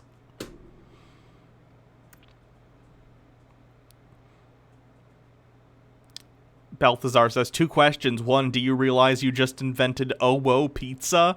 2, is that whole tree thing just a reason to tell Jewish kids to listen to their moms? Maybe. I don't know. Apollo 8192 says, it's okay, Hannah. I'll make a joke for you. In a few minutes, the power's going to shoot out, but at least you don't have to cook dinner now. Oh, okay. Yeah, that one's a little bit better. Yeah. Oh-Whoa pizza. Temptation that's in front of us. We start to think about it in our minds over and over, and that's exactly how temptation works. It starts slow. That's what Eve did. She listened, and then she started thinking about it. She started pondering it, and then as we're doing that, we are well on our way. That slippery slope is going. We are sliding towards sexual sin, which takes us to the third step, and that is that we accept. We accept that temptation. We make the choice after we listen, we ponder, we kind of, excuse me, We reason with ourselves for why this really isn't so bad, or why just this once won't hurt, or, God will forgive me. Whatever we say in our minds, we listen, we ponder, and then we... God would forgive you, though. That's like a tenet of Christianity. So, like, maybe just the tip, and then see what happens, and then just be like, God, I'm sorry. I let that dick inside me. And it was good. Sorry, my B, his D. Accept. We take the bait from our flesh, from the enemy. We take that temptation. We accept it, thinking that this is going to be a good solution, right? That, once I'm on the other side of this, I'll deal with it. But right now, this is what I want so bad. And the result, after we take that final step to accept that temptation, the result is sin. Every single time, the result is sin. That's exactly what happened with Eve. The enemy convinced her that God was holding out on her, that there was something so much better outside of God's good and healthy boundaries for her. And so she's... But they weren't good and healthy boundaries. He literally invented a tree that they couldn't eat. He didn't need to invent this tree. He's omnipotent. He gets to decide what to do. He basically planted a moral landmine next to their house and was like, don't do it. And he's omniscient, so he knows what's going to happen. It's like he set up a bunch of dominoes and then knocked the first one over and got mad the rest of them went too. Like, God, you know everything that's going to happen and you have ultimate power. You set this entire situation up. For God, everything is contrived by definition because he's all-powerful and all-knowing. If he puts a situation in a certain way, he knows exactly what's going to come of that situation. So it's his fault. No one has free will under these circumstances. Maya is bored says, what do you put on if there is a hype train tonight? Or today, I guess, asking for a friend. If it's me, I'm the friend. I do every level of the hype train. I put another hat on. I have a big hat collection. You can see them back here. And I have a bunch over there, too. Wasn't the Old Testament God non-omniscient? Well, that doesn't make sense, because the, well, that may have been the intent of the writing at the time. That's not how Christians see it nowadays. It's not like they believe sometime between the Old Testament and the New Testament he gained omniscience. They think he always had it. So it really depends on who you're talking to. If you're talking to someone who's Jewish, they might not think God is entirely omniscient. If you're talking to a Christian, they think God is and always has been omniscient, which puts a lot of holes in some of those early Bible stories, but nonetheless, it's what Christians believe. That she sinned, she broke God's law, and it did not turn out good for her. All of humanity, to this day, we wrestle with sin because of the brokenness that our great ancestors, Adam and Eve, they sinned, and sin was brought into the world.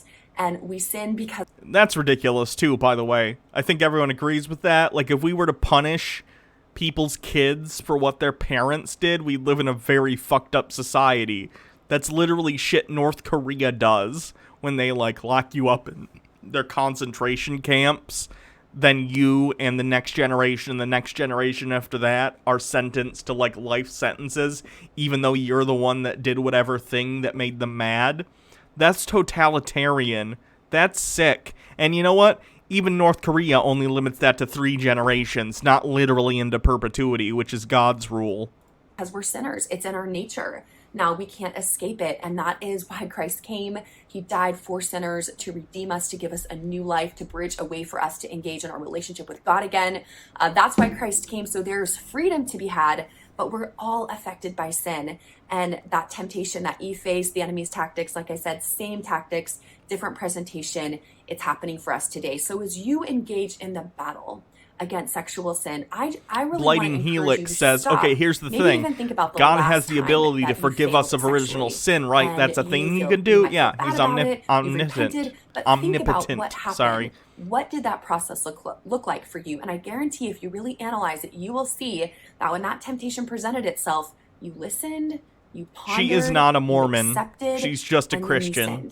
She's an evangelical Christian. Every single time. Sometimes it's slow and long. Sometimes it's more instantaneous. But every single time, that's Shelly the process. OB, So thank you for engage in this following. battle, we need to recognize this this pattern of temptation, these steps that are happening, so that we can engage the fight at step 1 rather than getting to step 3 when we've already almost convinced ourselves that it's fine, and then we sin and then we feel terrible and go, oh, how could I do this again? I hope that this equips you to recognize step 1 is listening. So here's my encouragement for you, and here is what we wrote in Sex Purity. By the way, starting today, I'm going to start highlighting all the different sections for my streams. So for instance, today when I'm done, I'll highlight the Blaire White one, and I'll highlight this section as its own section, and the next thing as its own. Because I know sometimes it can be tough to be like, oh, here's a 4.5 hour stream. I need to find a way to, watch the specific parts I want to watch and skip over the stuff you don't. So from here on out, I will be highlighting stuff so you can see just the segments you want to, both here and on the YouTube channel, where I archive all of the streams. Just for ease of use. Hopefully everyone will find that a little more when that temptation presents user-friendly. And here's just some examples of different types of sexual temptation that I know many, many young Christian women are facing. So let's say you're tempted to send a guy nude photos, right? He's like, send me some photos. What could you do instead of pondering, listening, thinking about it? What you do is you do this with your elbow, and you zoom in on like a crack there, and you make them think it's your butt. Fun fact. Also, yeah, you shouldn't send nude photos just because it's how do I put this? You can't put that genie back in the bottle. You send nude photos out there, they're going to wind up somewhere. What else was I gonna say? Did I want us to talk about this? Alright, here's something that's embarrassing, but I'll tell an embarrassing story. So, when I was in high school, I, again, was trying to deal with not only puberty, but, my dysphoria and the fact that I was very confused and didn't feel comfortable in my body and stuff. So I'm sorry about this. I catfished multiple dudes, portraying myself as a cis woman. That was not okay for me to do. It was not okay, but I was a confused teenager who didn't know what was going on with myself. Anyway, that's a little embarrassing story for me. Why? Because I didn't have any way of portraying myself the way I wanted to be portrayed, and through that I felt like I could get some people, even if they were creepy dudes from the internet, to treat me as a woman. Yeah. Yep, it's fucked up. Instantly delete his message, call a... It wasn't a ton. It was only like 2 dudes. Not that that's okay. But it was never like a serious relationship thing. We were never like... It was never like, how do I put this? I was never in a relationship with anyone. It was always just like flirting over, the internet and stuff, like you do when you're a teenager. It's just I was misrepresenting who I was, which was not right, but... godly woman for help. Say, no, I'm not doing that. In fact, I'm going to call a godly friend, godly woman, and say, hey, this just happened. Can you pray for me? Get some accountability. Don't linger on his message. Run from it. Another example, maybe you're tempted to look at porn online and you're sitting there. That temptation hits you. Here's how you could instantly, rather than listening to that temptation, choose to immediately shut off your device, shut off your phone, shut off your computer. Don't allow yourself to browse the web, to linger on your phone, to linger on an app. Shut it off, put it away, run from it in that moment until the temptation passes. Those are just some examples of ways that step 1, when we're tempted to listen, how we can instantly ask God for the strength to make that choice to flee, to not ponder, to not sit there, to not think about it, but take that initial step of action. And then I'm just covering all of this battle in prayer every day, asking God to help us fight these temptations and to help us flee at the first notice of temptation, rather than getting to the end when we're so weak and vulnerable, giving in and just repeating this crazy cycle. We need God's help. He wants to help us battle temptation. And again, then why would God make again, If God is omnipotent and omniscient and he understands that temptation is going to be a thing, why didn't he just make the universe without it if he doesn't like it? God's in a, it's like he's made a prison of his own design. It's like he's, what's a good analogy? Imagine if I made a bunch of robots and I programmed exactly how they work. And I make these robots both sentient and sapient, and these robots have the ability to do X, Y, Z. And one of these things that they can do is things that I don't like. Like, let's say one of the things the robots can do is break each other, and I hate having to deal with this. Is it not my fault as the creator of these robots? And effectively, to God, we are robots because he's programmed us with certain, beliefs and ways of thinking and whatever. Would it not be God's fault for creating a world that he doesn't like? He has complete power over it. It's like he made a Minecraft world and he out of scratch and he doesn't like it, and he's blaming the fucking creepers even if they're sitting around and just doing what they're told. It's very strange. Again, our free product to thank our patrons for next month is Battling Sexual Temptation, a biblical toolkit for Christian girls. Am I a determinist? I guess it depends on what you mean by a determinist. I'm determinist in the sense that I believe that everything we do is a direct consequence of all the things that have come before it. Like, the fact that I'm doing this stream today is a result of every other thing that has ever happened in the universe prior to it, including my birth, including everything that's happened to me up to now, whatever. So theoretically, if you could track, every particle at the beginning of the Big Bang and figure out a way through some supercomputer program to figure out where everything was going to go and interact and how it was going to work, everything sort of has to work the way it is, right? We're all billiard balls being knocked around by physics. Now, if you mean, do I believe in free will? I guess it depends on what you mean by free will. Because free will is not something out in the ether that I think we have. It's a way of describing how we feel about making decisions. Like, if this morning I get up and I decide do I want eggs or sausage for breakfast or something? I don't know. Eggs or pancakes, let's say. And I choose pancakes, then I chose pancakes. I don't have the free will to go back in time and unchoose it. I've chosen that. And that choice is a result of everything that's ever happened in my life. Like, it might not feel like it, but that is the case, right?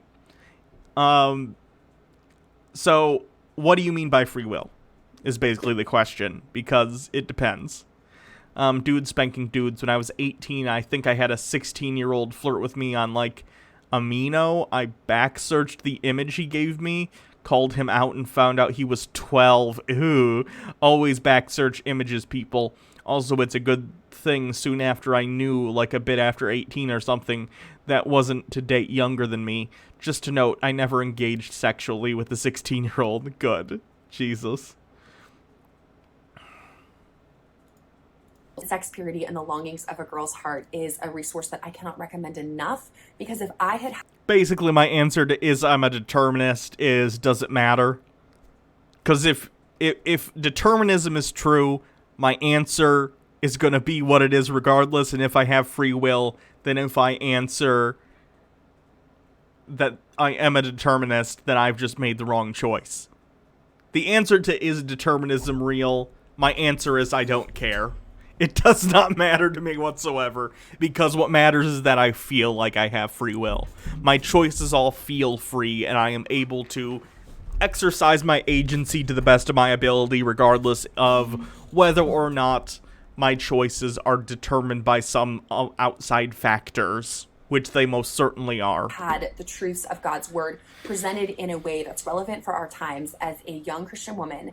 As I was battling a lot of sexual temptation, I share in this book, it would have been life-changing for me. God is for you. The victory is in Christ. but we have to engage in the fight. We have to embrace truth. We have to pray. We have to take those hard steps. We have to flee temptation. God wants to work in our life to bring about freedom, but we have to put in the work. We have to make those choices. Please comment below and just share with me any questions. All right. I guess that's enough girl to find for today.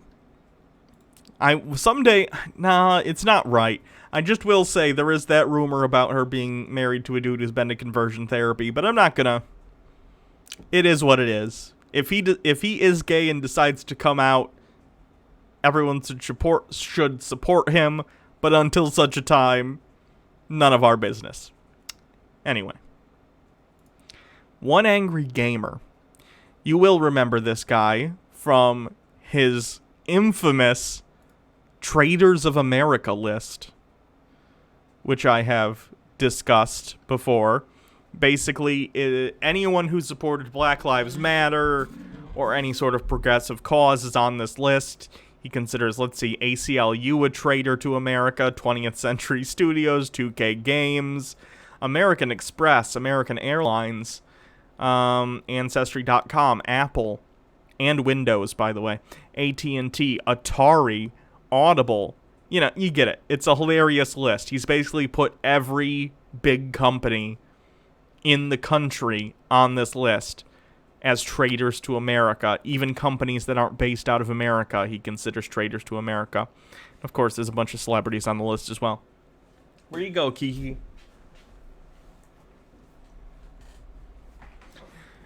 So, this guy's, like, crazy.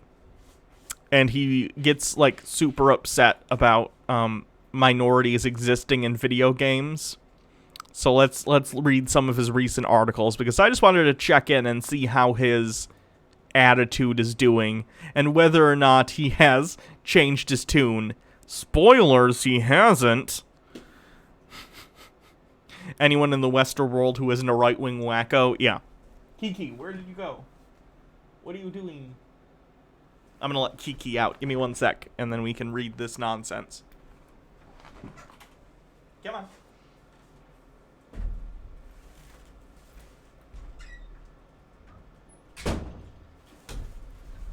Okay.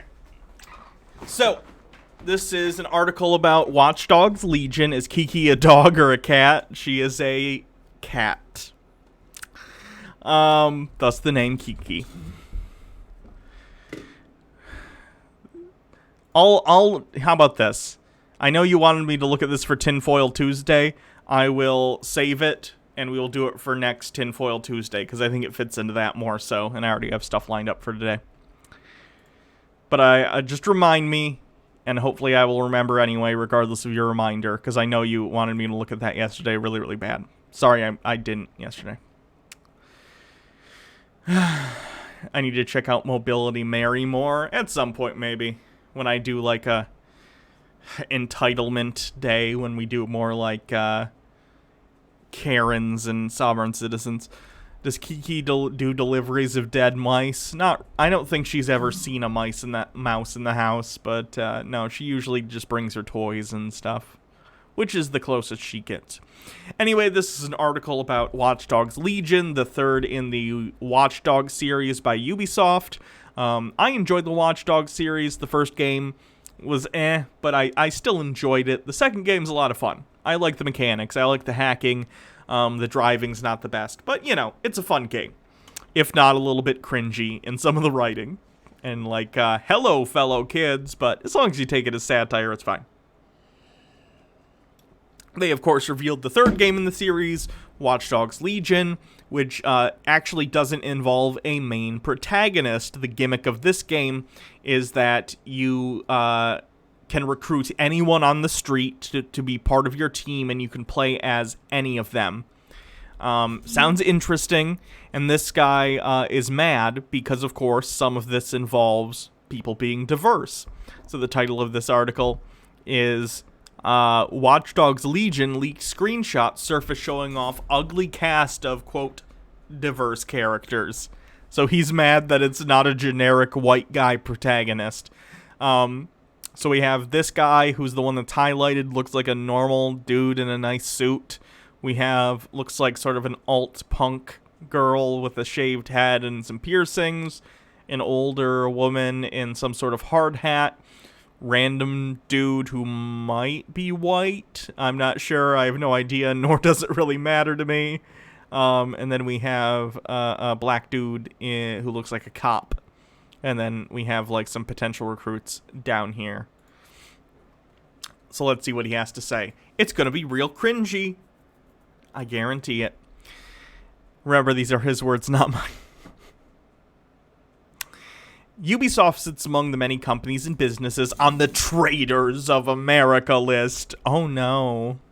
Meanwhile, screenshots of Watch Dogs Legion have leaked ahead of Ubisoft's July 12th Forward digital event, offering gamers a nice look at forthcoming gamers' diverse cast of characters. Watch Dogs Legion isn't the first Ubisoft game to leak ahead of the upcoming Forward event. Recently, over 30 minutes of Assassin's Creed Valhalla gameplay have surfaced, showing off the manly female Ivor in action. I've seen this footage. I also am a big fan of the Assassin's Creed games, especially the more recent ones. I think it looks like a lot of fun. Once again, gamers being discriminated against because they don't like how a female main character looks. Let me look, by the way. She looks a little bit like Aloy from Horizon Zero Dawn. Let me take a look.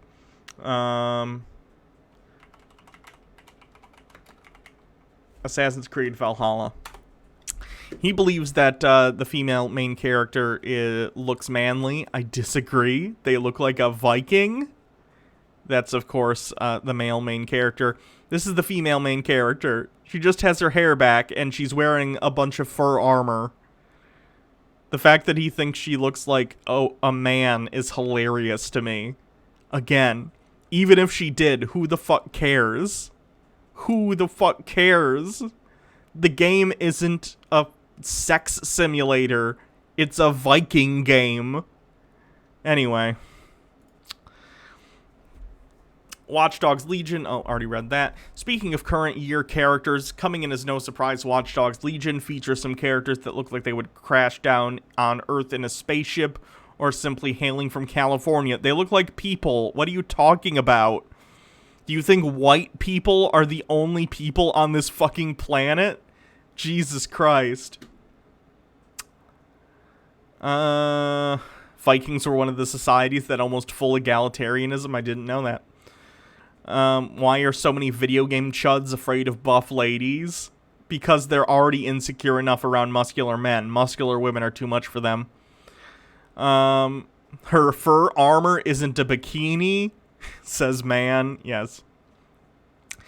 You can check out the newly leaked screenshots of Watch Dogs Legion right here, courtesy of the subreddit Gaming Leaks and Rumors. Oh, and if you could spot the bold alien-looking female in the following image, I'll send you some eye-cleaning products as a reward. Okay, so this looks like some guy, and many of the other people are the same. They just look like video game characters. Some of the models are janky, but that just looks like it's within, like, the art style of the game. Like, you can criticize models all you want, but it has nothing to do with the fact that these people aren't white. What is wrong with this guy? Anyway. Whether the game sees a graphical upgrade or not, those are some hideous-looking characters. It has nothing to do with their diversity, though. If you don't like the models, just say you don't like the character models. That's a fine critique. It's the fact that you feel the need to wrap this in some sort of identity politics that makes you look like an asshole. Jesus. They look like typical NPCs, which is the point, yeah. I hope your walk was good. I'm not going Tox. Nevertheless, it wouldn't be a current year game without an ugly cast of diverse characters. Jesus Christ. In other words, Ubisoft is making sure to check off as many diversity boxes as possible. They just look like people. What are you talking about? As of now, we know that you can play as a bold alien freak as well as a police officer, spy, and football hooligan. All of which will boast special abilities and even have access to gadgets that can turn one invisible. Moreover, the game in question has no release date and remains to be delayed indefinitely. That doesn't mean what? However, I'm sure the upcoming digital event will fix that after July 12th rolls around. Why does this guy feel the need to bitch about it and wrap everything in this weird identity politics shit? It's so strange. World of Warcraft Shadowlands features a ton of LGBTQIA plus propaganda. What he means by that is queer people exist in the game, and therefore he considers it propaganda. Jesus, let's read this article. Activision Blizzard, who are on the Traitors of America list. Wouldn't it be easier if he just said who wasn't on the Traitors of America list? Because I'm pretty sure, like, Pillsbury is on the fucking list. Like, just say when they're not. Say when they're not traitors. It'll save us at least a sentence worth of reading this crap. Have gone all in on the gay agenda. It is famously part of the gay agenda to exist. Fun fact. They've been riddling their games with overt LGBTQIA plus propaganda for some time now, but the upcoming Shadowlands expansion for Blizzard's MMO, World of Warcraft, really takes the cake. Reddit user HackIntoSHDL made a quick post on Reddit collecting some of the news bits surrounding characters and content that will appear in the upcoming World of Warcraft Shadowlands. We previously reported on Blizzard's wasting time changing pronouns of the characters Pelagos. I have no idea who that is. I don't play World of Warcraft. Attempting to curry favor with the mentally ill section of Twitter. My goodness. Calling trans people mentally ill and being a right-wing fascist sack of shit. Name a more iconic duo. Pelagos is being promoted as a trans character, which makes no sense, but as I mentioned, they're courting mentally ill people, so sensibility is not a trait they're familiar with. For one thing, trans person here. Let me talk about this for a second. For one thing, being trans is not a mental illness, okay? It isn't. Gender dysphoria is in the DSM-5, but it's not a mental illness in the way that, like, something like schizophrenia or depression is. It's a state of mind brought forth by an incongruity between the outward appearance and identification of an individual and their inward identity. Right? That causes distress. It's not a mental illness. These words have meanings. You can't just classify things as a thing it isn't because you don't like it. And secondly, even if it was a mental illness, you'd be picking on mentally ill people. So that doesn't make you look great either. It's kind of a lose-lose for people like this. Oh, and if you voice opposition to gay or trans propaganda being in World of Warcraft, they'll just delete the forum thread. Again, you don't get to say that trans and gay people existing is propaganda. It isn't. We exist. I'm Not Going Tox says, I look into the trans experience in Portugal. We were one of the first countries to legalize sex change, and sex change is covered by the healthcare system. From what I've heard, it's pretty good. That's pretty cool. And if you're... but it doesn't end there. A left-wing website, Wowhead, posted a YouTube clip of another set of NPCs you'll encounter during the Night Fade campaign in World of Warcraft Shadow Legends expansion. Let me hear this. Then her fate is sealed. My condolences, but you must let her go. For your sake, as well as hers. Please forgive my husband. Virnax became the Night Warrior to save our world. So basically, it's a gay couple. It's a married gay couple. Great. Who cares? Again, these people consider the fact of reality that gay people exist and are allowed to get married to be propaganda. To them, reality is propaganda. Think about that for a second and how weird that is. Yes, Thiernax and Kadrin are a gay couple, and they will rub it in your face every chance they get, as indicated by the audio clips above. Does he consider it rubbing it in your face when, like, a hetero couple in a game is like, oh, this is my husband or my wife? Is that rubbing it in gay people's face? Or is it just the fact that both exist in the real world, both hetero and homosexual couples existing, and it gets brought up? Because how else are you going to know in-game? They could kiss or something, but that wouldn't necessarily show that they're married, and I suspect that you would find that even worse Because the only thing worse than gay people existing to this guy is probably them being able to express how they feel to one another in a public space. If you just wanted to play the game in peace and not be bludgeoned over the head with gay propaganda, you're fresh out of luck. Gay propaganda. It's not 2004, guy. What you doing? This guy's going to have a real rough rest of his life. I don't know how old this guy is, but I'm guessing he's in his 30s, maybe his 40s. He has like 30, 40, 50 years left in his life, and things aren't getting any less gay. Let me tell you that. So, after the degenerates, this guy's a Nazi, by the way, on social media began making fan fiction pairing of Flynn Fairwind and Matthias? I don't know, I don't play the game, so I'm not familiar with these characters.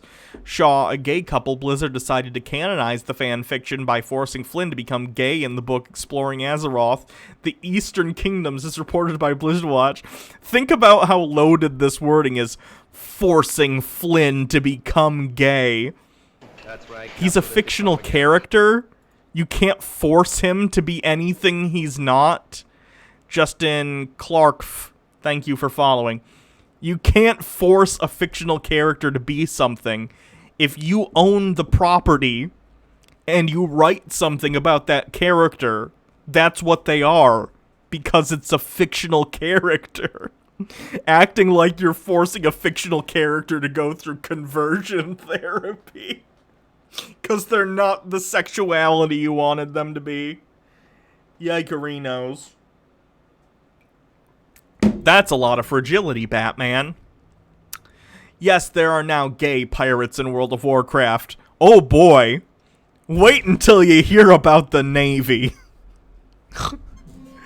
I guarantee there were gay pirates in the real world too, friendo. They were on boats for long periods of time, and they got so desperate and horny, they would fuck manatees. Now, if you're gonna fuck a manatee because you think they look like a mermaid, are you telling me not once did they look to their bunkmate and go, if I turn him around, it's probably close enough. Just saying.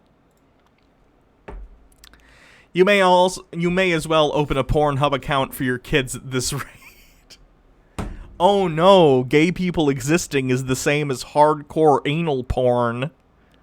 I didn't know that. That's fun. The child grooming. It's not grooming. The existence of gay people is not propaganda. What don't you understand? There's nothing more inherently sexual about a gay person existing than there is heterosexual people existing. Both exist in the real world. As pointed out by Hack and Shittle, don't discount George Soros' influence over Activision Blizzard after he invested $45 million into the company. That's a dog whistle. Basically, the social disruption is being ratcheted up to an 11, and they're hoping to convert your kids by convincing them that being gay is okay. Being gay is okay. It's fine. Most people don't care at this point. It's fine. And even if people do care, it's fine. Who cares? You're not converting a kid. You're telling them that, hey, if you happen to be gay or bi or whatever, it's fine. It's fine. It's socially acceptable. That's great. What they won't do is offer you or your children statistics on how dangerous and harmful it is to choose a homosexual lifestyle as your preferred lifestyle. That's not how it works. The choosing narrative has been debunked so many times, I don't even feel the need to talk about it. Thank you, Sammy's87 for following. And then he cites a bunch of dog whistly bullshit about HIV and stuff. He talks about substance and drug abuse. He talks about STD rates and suicide rates, many of which can be attributed to the fact that society treats gay people worse than heteronormative people. But he chooses to ignore that he's part of the problem. Instead, he'd just rather say, get back in the closet and shut up. No, not gonna happen. Not going to happen. Anyway, that'll be enough one angry gamer for today. I can't deal with more. I just think it's fun to check in on him every once in a while and figure out if he's still freaking out about innocuous video game stuff. Surprise, surprise. He will probably continue to do so, at least until whoever hosts his website gets sick of him and kicks him off their web hosting servers. Next topic. Nathan Thomas. Nathan Thomas. We watched yesterday, and I think a clip of it got uploaded today to Hannah and Jake on YouTube. Is a flat earther that has been arrested for harassing children at school. Thank you, Fade CJTTV, for following. Nathaniel. Yes, he has been... I'll just play this real quick in case you missed it yesterday. Flyers for you right here. He's literally on the outskirts of a school with pamphlets. He's right at the gate, and he's screaming at children. Come take a flyer. The teachers, of course, ushered the students away and called the police. And then the police basically told him, you can't come up to a playground and bother children, guy. It's pretty simple. He did scream, "I love you," at the children, yes. True. And he also likes to use the word flat smacked a lot as a phrase. He thinks that that's a good way to explain that he is talking to people about the earth being flat. So let's see what else we got from him, shall we? Flat Earth, 30-year NASA employee. That poor NASA employee. Random invite says, also got roasted by literal school children. Yes, he did. Yes, he did. What else we got? What else we got? Breaking news. Google Earth is not a globe. I beg to differ. I'm pretty sure Google Earth. Let me launch Google Earth. You guys ever use Google Earth? It's pretty rad. Can we get some chuds? We will. Yeah, I know how Google Earth works. There's nothing funny about the tools of capitalism. Random invite. Oh, sorry, no. MSTK3 fan. Thank you for continuing your subscription. And thank you for saying you love it. I appreciate that. I'm not going talks. Sense a link. MGTOW philosophy. Yeah, we can watch that in a little bit. Anyway, this is... Oh, come on, just let me... Fucking take me to the Google Earth.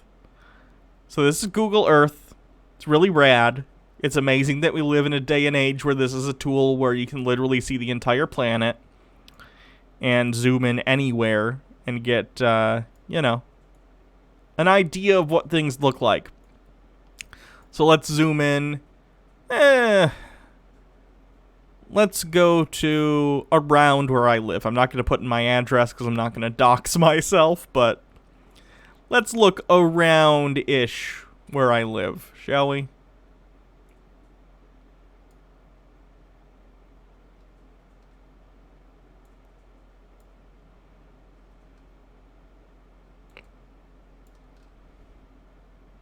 Google Images, or Google Earth does like 3D now too, which is quite cool.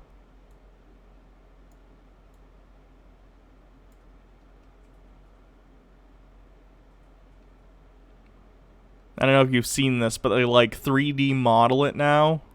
It's very neat. You can actually see like, I don't know how their algorithm works, but they're not very high res, but like they do little 3D models of the houses. It's amazing. They basically just take the images and make them 3D. It's a little rough, but it's very, very cool shit. Anyway, so anyone who's like looking at Google Earth and saying that it's horse shit, I really don't understand how you think that, because it's like seamless. It's basically everywhere on the earth. I think there are probably some like government areas where they're like blocked out, but other than that, you can look at the whole thing. It's pretty amazing. Anyway, back to his video. No, wait, where did it go? There we go. After this, we'll do some chud stuff. So many cool people live in Michigan. Should I move to Michigan? It is awful. I wouldn't recommend it. Also, John Doyle lives here, so thank you if we are here for 100 bits. Gotta go for now. My phone is about to die. Loved the stream as always, Hannah. Bye, chat. Goodbye if we are here. Thanks for coming. I'm glad you enjoyed what you saw so far. The VOD will be up later if you'd like to check it out. I'm not going. Talk says, I swear I found the wildest guy. Oh, God. Okay, we can watch that later. Anyway, let's get to the flat Earth. He says, breaking news, Google Earth is not a globe. It is.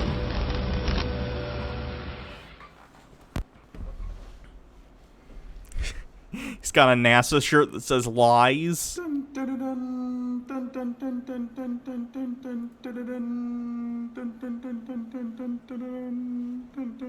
that's my little intro. What's up, guys? How we doing? Oh, God. Here's the thing. I've had to mirror stuff before, but if you have a ton of text in your image, whether it be on your shirt or in the background here, it's incredibly annoying when you mirror something because all the text is backward, and it's very distracting. Shout out to nasalies.org for all the bling. nasalies.org. Go get your shirts there. For 90% of my flat earth. The sparkliness of that shirt would look really cool just on a regular NASA shirt. Clothing comes from. So, how we doing, guys? This is gonna be a good video. This is new information to me. I didn't know anything about this. Google Earth is developed using software from the CIA, and you're gonna need a source on that one, bud. Are you literally just talking about the fact that, like, the GPS system, I guess that's sort of like saying an ATM machine, GPS system, global positioning system. Are you saying just because it uses GPS? Because, yeah, all GPS was based around a government-funded technology. It actually proves the Earth's not a globe. So we're going to get into that in 2 seconds. Thanks for watching. Share the video, like the video. If you got a minute, go add your friends real quick. If you know the Earth's flat, go add your friends real quick to the group. Oh, good. I don't have to add my friends to the group then, because I know this is bullshit. Over our flyers. We just got flyers made for the group. That's right, capitalistic propaganda. Super excited about these guys. Super excited. Thank you, DeSurio, for following. There, now maybe you can see me a little bit better. All right. So, flyers. Oh my goodness, it's mirrored. We can't read it, you idiot. You can put things on the screen and post. You clearly have a PDF of this. Just take a screenshot or take the PDF and put it into a video editing program. Or is video editing part of the government conspiracy around the flat Earth? You'd be a more effective communicator if you knew what you were doing. Jesus Christ. Use Windows Movie Maker. Every fucking computer has it. Making it rain. Water's always level. Airplane level flight. The science says Earth's stationary. These flyers are going to be huge, guys. I'm so excited about these flyers. When is the last time... Let's put aside the fact that all the information on these flyers is horseshit. The idea that any flyer is going to be huge is so delusional. No one has ever had a flyer put on their car and gone, oh boy, I can't wait to learn something new today.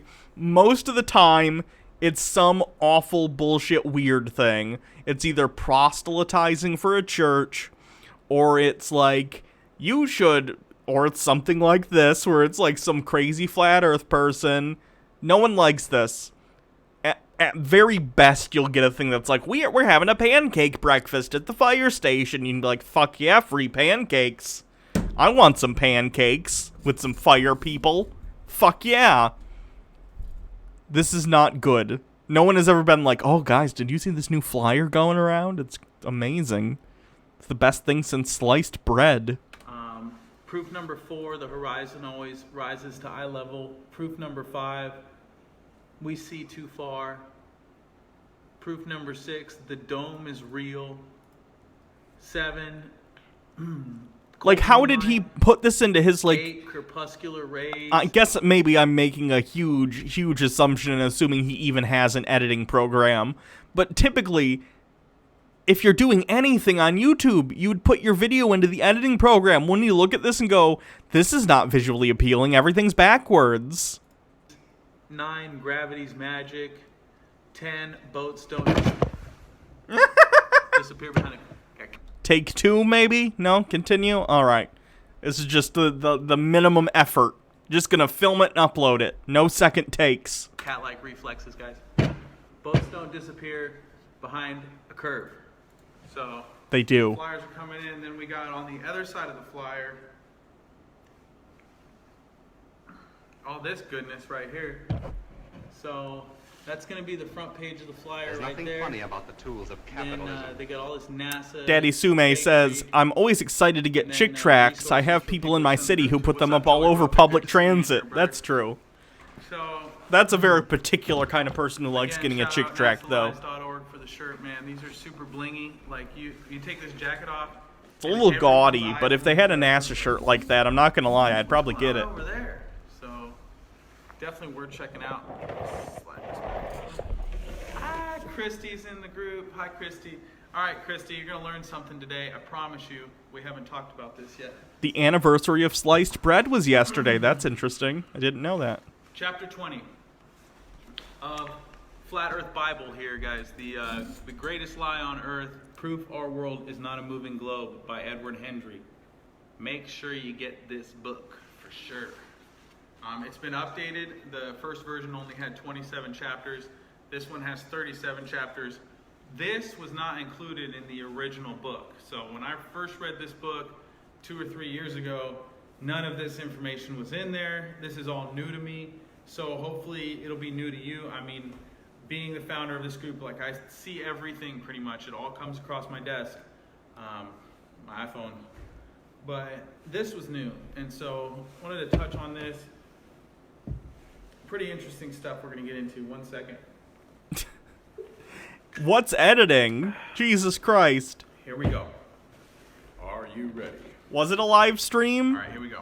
Because I don't see the NASA chat thing over joined here. In its concealment of the flat Earth by If it was a live corporations. stream, you'd still think you'd have the ability to unmirror it. Regularly fund technology that is provided to private corporations, which then they use in partnership with governments to deceive the public in many areas, including but not limited to the deception that the Earth is a spinning globe. Sometimes this funding is done secretly through black budget by government intelligence agencies. Again, I ask as always when we talk about flat Earth, why? What would the purpose of this be? There would be hundreds of thousands, if not millions of people in on this conspiracy to make it work. Every scientist who deals with, like, everything from the weather to migratory patterns of animals.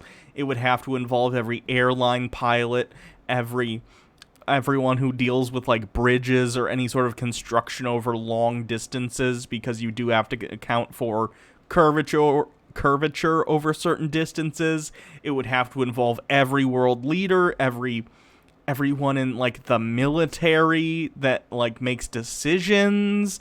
It would have to involve every single world leader, all of them, including people like Kim Jong-un. They'd have to be on the same page as, like, Trump and Trudeau and everyone else. It makes no sense that not a single person would whistleblow on this. And even if they did, what would the purpose be? To make people believe the Earth is a globe, okay? That doesn't affect my everyday life at all. It's interesting to learn about space and space travel and the things that humanity's been able to do. but it changes nothing about who I am as a person or how I go about my life. If tomorrow it was discovered, oh, it's a lie, the Earth has been flat this whole time, one, I'd be shocked, because that would be insane, but also I'd be like, okay, and I'd move the fuck on, because the shape of the Earth has no bearing on anyone's life except for, like, again, pilots, people who actually need to know the shape of the Earth for navigation. Like, what would the purpose be? Agencies, sometimes the government funding becomes public knowledge, and that usually happens when the deception is not seen as a deception because the technology is funded. Maya is bored says, speaking of Chick Tracks, the subject was brought up in a Facebook group I'm in, and someone mentioned you and Jake, and I jumped in and recommended your Twitch, so hopefully you got some new viewers, because the people in that group are pretty awesome. Thank you very much. Anytime you share my channel with other people, it helps the Twitch channel grow, and it helps, hopefully, continuing to do this into the future. I've had a lot of fun these last, 2 months doing this with you guys. It's been a ton of fun. I'm already up to, I think, 1,600 something followers, which is pretty nice. Let me see. Yeah, 1,623 followers. Damn. Thank you very much, everyone. I really appreciate it, and I'm glad you guys get some sort of entertainment out of spending time with me, because I really enjoy spending this time with you guys. I do love you guys. That is true. To achieve some purportedly altruistic motive. For example, That's right, capitalistic propaganda. Pay attention. Hill Google Wanderer, does not hide the thank you official for government following. Sources like the National Geospatial Intelligence Agency, the NGA, the National Oceanic and Atmospheric Administration, the NOAA, and the U.S. Navy for the Google Earth data. What Google is not keen for the public to know is that Google Earth itself is software that is based upon technology that was developed through strategic funding from the U.S. Central Intelligence Agency. I'd imagine what you're talking about is some sort of satellite spying technology involving taking pictures from space, which would make sense for an intelligence organization to develop some of that technology. And then, as what happens with basically all government inventions, those innovations trickle down to consumer-grade technology. You saw this with GPS, you saw this with things like duct tape, which was invented, I think, by NASA because they needed it for stuff on the space station, space blankets, all kinds of different technologies come from government agencies building them out of necessity. That doesn't mean it's a conspiracy to use duct tape because the government invented it, right? AKA the CIA. Okay? So, Tony Hilly, executive director for the CIA Museum, told Leanna Garfield from Tech Insider that the initial version of Google Earth was actually based upon the CIA developed software called Earth Viewer. So yes, he's basically saying because the CIA developed this software that was probably used at some point to take satellite images of areas and it has now made its way into the consumer market for things like Google Earth and Google Maps and whatever. Because of that, it's a conspiracy. That's absurd. It's like saying the GPS, your fucking Garmin in your car, or Google Maps or Apple Maps is a conspiracy because it's based on technology from the government. Not everything's a conspiracy. There are conspiracies. This is not one of them. The CIA runs its own venture capital firm called InQtel that it uses to invest in all kinds of Silicon Valley startups, including what would eventually become Google Earth. Which makes sense because the government, wants to take advantage of technologies developed by these people. For instance, despite the fact that people in the CIA may have helped invent this technology via their engineers and stuff, once you bring this out into the market and you give it to Google, let's say, I guarantee Google engineers have improved upon the systems built up by the CIA because they have some of the brightest minds in tech development these days. That's what they do.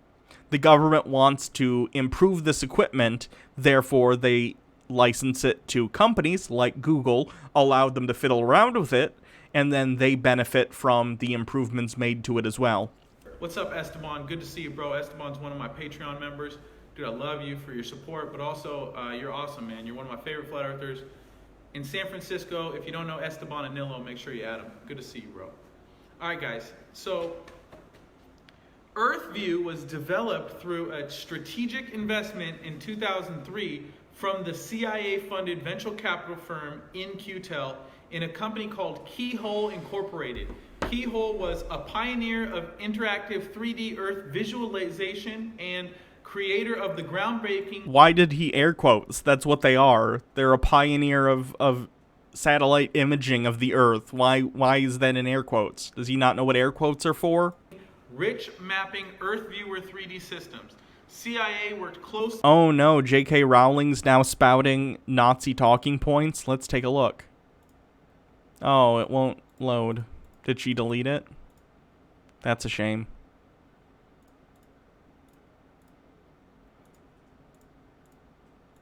With other intelligence community organizations to tailor Keyhole's system to meet their needs.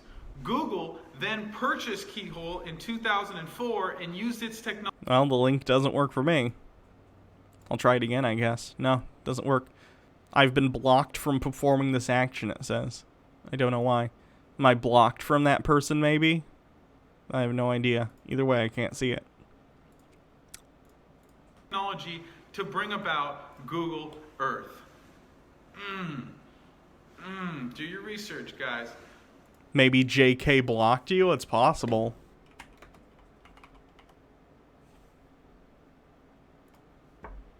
No, I'm not blocked from JK. So I don't know. Oh, shit. The National Oceanic and... So, Tony Hilly, executive director for the CIA Museum, told Not a Moving Globe by Edward Provided to private corporations, which then they use in partnership with governments to deceive the public in many areas, including but not limited to the deception that the Earth is a spinning Oh my globe. God. Sometimes Is this that funding is real? done secretly through black That budget can't be by real. government intelligence That's agencies. literally white Sometimes the nationalist government talking funding becomes points. public knowledge, and that usually happens when the deception is not Hold on. Let me look at JK's Twitter, because I cannot leave that unfact-checked.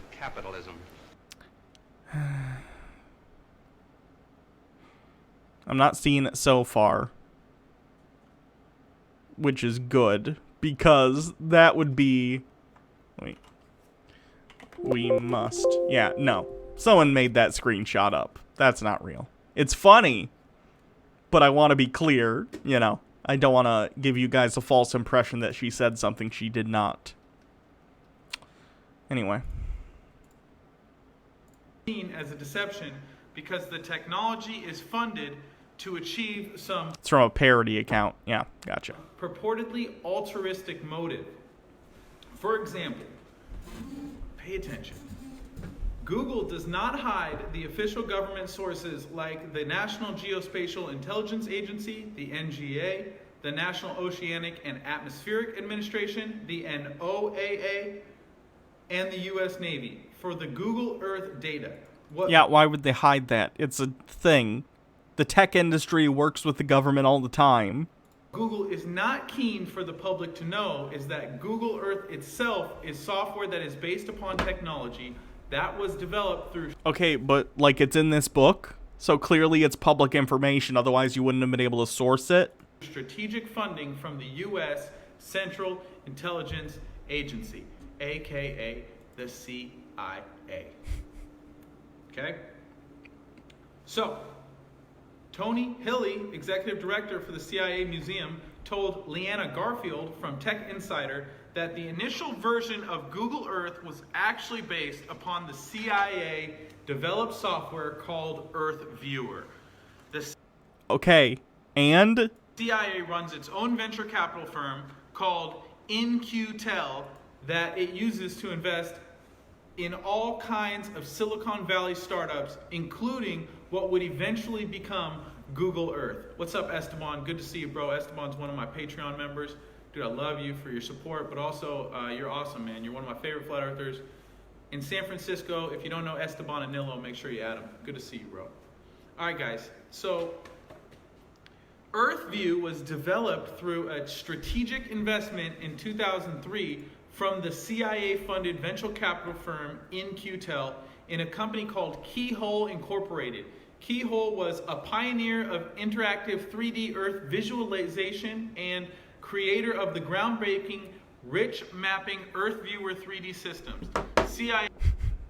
I was talking briefly to Sarah on Twitter because she posted a pic of herself, some pics of herself in her bathing suit, and it's a cute bathing suit, by the way. But she was getting so many fucking thirst posters. It was insane. I feel bad. To be honest, though, if I get into shape, I'm gonna post some bikini pictures, and that shit's gonna be hot as fuck. CIA worked closely with other intelligence community organizations to tailor Keyhole's system to meet their needs. Google then purchased Keyhole in 2004 and used its technology to bring about Google Earth. Do your research, guys. Okay, but like, it's not secret that Google Earth is developed using technology that may have originated via the CIA. That's fine. That's not even surprising. Who cares? Rariolu2, thank you for following. And you say you don't want us to simp. Hey. Simpin' is simpin'. I just feel that I need to earn the simpin', you know? Let's keep going. So we're going to debunk Google Earth using Google Earth in a minute. So it's going to get good. Billy Matthews, good to see you in here. Billy's the moderator for the group. All the mods and admins, dude, you guys doing Thank awesome. you, Baha. Love you guys. So here we go. This is a good paragraph right here. Pay attention. Google Earth is a tool of propaganda designed to conceal the flat Earth. Proof of that fact can easily be determined by anyone. Take any facing point on any physical sphere and rotate the sphere 360 degrees across, and you will return the sphere to its original orientation. Okay, is he gonna talk about the fact that it's like not exactly 360 degrees? Well, it's a model, friendo. It's a model. They've taken pictures, and then they've wrapped those pictures around a model of the globe. With the starting point There's nothing funny facing about the tools you. of capitalism. But when you take Arenas3 says, hey, long time no see, y'all, like a week, but this is the internet. How's it been? I've moved out of my parents' house, hopefully for good this time. Also, 'twas a cute bathing suit. It was. Well, I'm glad you're back, Arenas3. Welcome to the stream. any facing point on I'm Google glad Earth you're and able then to rotate the be out on your own. rotate That's the awesome. graphic of Earth in the Google Earth Pro software 360 degrees from east to west or west to east, you will find that you have not returned to your starting point. You will need to continue turning the graphic an extra 90 degrees or so to get back to your starting point. Whoo, here we go. Gonna have to read that one to you guys again just to make sure you get it, because that one's big. This is my stepdad. When I first told him about flat Earth, guys, one, they looked at me like I killed someone. They thought, just how could you ever be telling me the Earth's flat? Oh God. Google Earth. I don't even know how you would go about determining if you're spinning it by a certain number of degrees.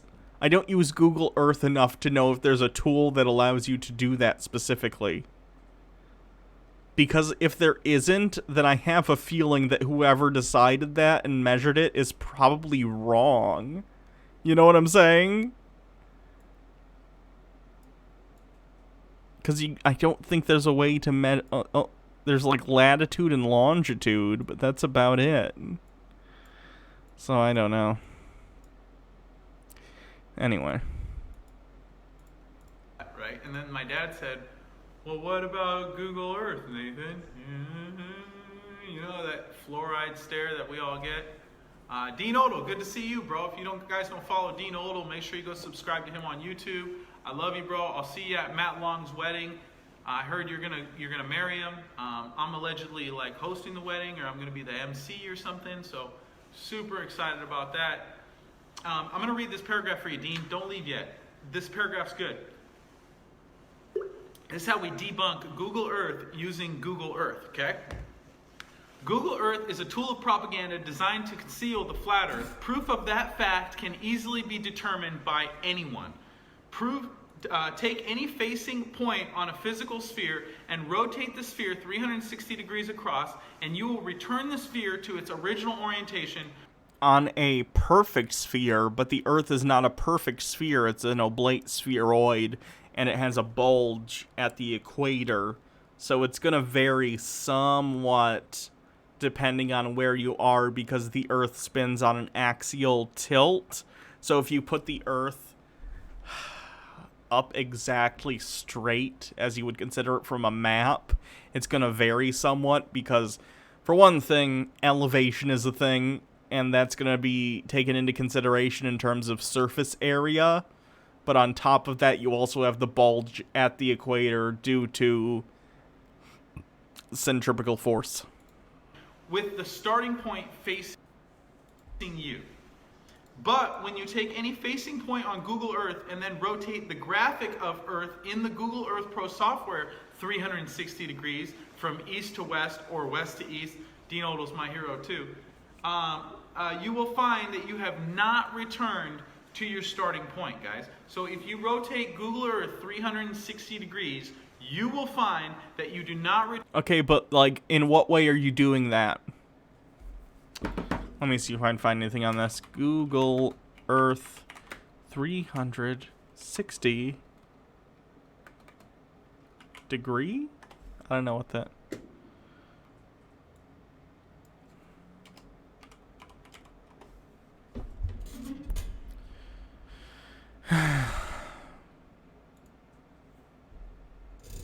No, that's not helpful.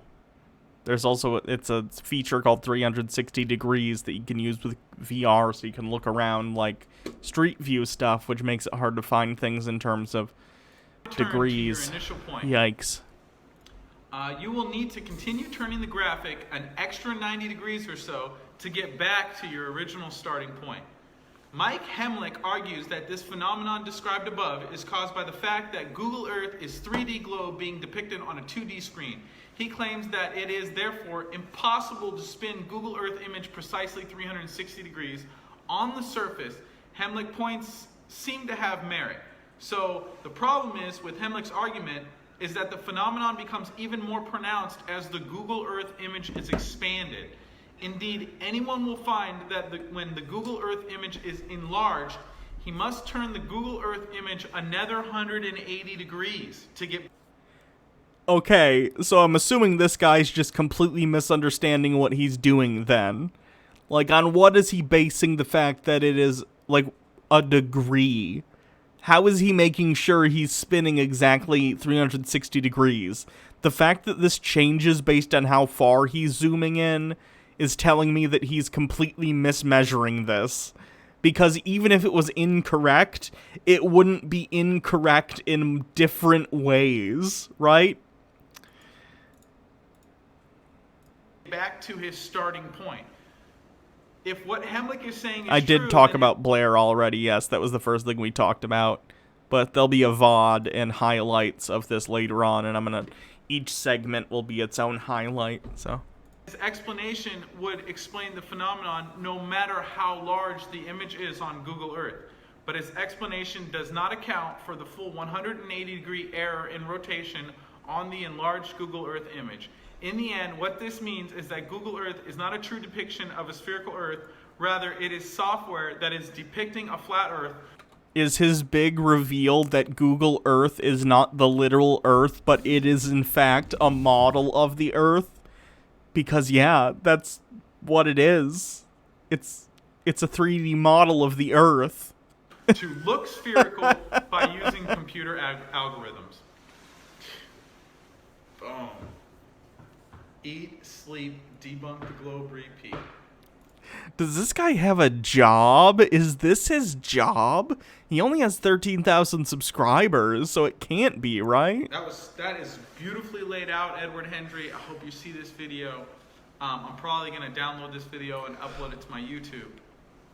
Furthermore, Hemlick's argument cannot explain the strange phenomena when the Google Earth Pro software image is rotated clockwise or counterclockwise 360 degrees. Doing that demonstrates that the Earth is not a true and accurate depiction of a globular Earth. When one rotates Google Earth image 360 degrees clockwise, the image of the continent that is facing the viewer when starting the rotation of the Google Earth image will flip to the other side of the sphere when the 360 degree clockwise turn is completed. That would not happen if Google Earth were an accurate depiction of a truly spherical Earth. If the Earth were truly a sphere and Google Earth was an accurate depiction of that sphere, the continent facing the viewer at the end of the clockwise turn would be in view at precisely the same orientation as when the 360 degree turn began. Sweet music to my ears. Can you hear it? Can you hear all that flat earth music coming out of this book? Singing to my ears. I don't even like when people are super smug and they're right. But when people are so smug and they're just like abjectly fucking wrong, it gets under my skin like none other. Which is why I can be sarcastic and a bit of an asshole sometimes. But I'd like to think when I like even debunk people like this, I'm trying to be humble in the sense that I don't think it's helpful to be like, boom, I just fucking destroyed this flat. Like, I don't care. I'm having a discussion about this topic. This person happens to be wrong. They're wrong in a lot of ways, but I'm not going to be like, globe smacked. It's not helpful. It's not making the discussion more productive. So, that's what I wanted to share with you guys for today. Hopefully you enjoyed the video. If you did, please share the video. I did not. If you don't follow me on YouTube, please go follow me on YouTube. It's Nathan Thompson. My Instagram is The Globe is Flat. And tune in for more videos. I'm going to be doing these pretty much every single day. Hello, Spork of loads Death. Of information in this book. Edward, I appreciate you putting this out there. It's free under files in the group.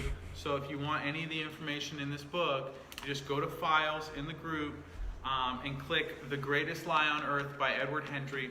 And before I get off, I have to remind you guys, please go add all your friends. His Patreon has 8 people. He makes $100 a month according to the website, so we better have another job. It's a revolutionary I'm surprised app. his employer Just go hasn't add seen friends this. And start clicking on heads. Boop, boop, boop, boop, boop, boop, boop, boop, boop, boop. You can lead someone to flat water, but you can't make them think. So, and I always say you can never lose real friends over the shape of the earth. If they don't want to be your friend because you're interested in investigating the shape of the earth, they were not a real friend to begin with. Not at all. So, and I'm all about losing fake friends. Ain't nobody on flat earth need fake friends. Okay, here's the thing. Like, Jake and I are friends. Sarah and I are friends. Alex and I are friends. But if any of them had a belief that was so out there as flat earth, like, not just that the earth is flat, but they believe almost everything is a conspiracy in service of that lie, it would affect the friendship. Because it's a level of self-delusion that intrudes on every moment of that person's life, and it colors their worldview to such an extent that it makes interactions with them difficult. Because how can you have a conversation with a friend who believes that the entire world is hiding some fundamental truth like that? It would become impossible. So, I don't know. Let's take a look at his Patreon real quick. Nathan Thompson, $5 a month. This tier you can say, I'm a Patreon, and stay connected with my monthly newsletter because I'm always blocked on Facebook. Newsletter will include what's going on with the official group and the Flat Earth community, exciting research, literature I've come across, upcoming events, etc. Thank you for your support. $20 a month. You get the newsletter, bragging rights, and my personal phone number for questions, comments, and concerns. What's this top level? $100 a month. I call this the God is Good tier because if anyone joins, I'll thank God. Oh, what a great reward for the donator. You'll thank God. I'm only allowing this to 10 people. You get the newsletter bragging rights and my personal phone number for questions, comments, concerns, and these people will qualify for a pre-approved for posts in the official Flat Earth discussion group as long as I can make sure you're not a troll, and 2 times the monthly flyers mailed to the previous tier. I'll work with you on the brain training that I do if that's something you're interested in. Ugh. No thank you. And if you want to help moderate the group, we can talk. Some of you are not tithing. This is a great opportunity to start. One love. Oh boy. It's like he's a grifter, but he's not very good at it. Hold on, Daddy Sume posted something the auto-moderator held. I want to stop being... Yeah, allow.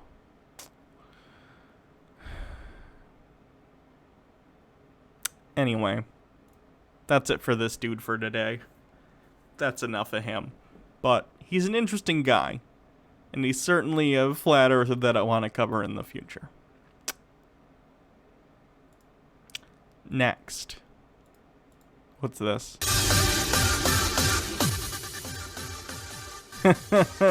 I like Jim Sterling. I do. I don't know.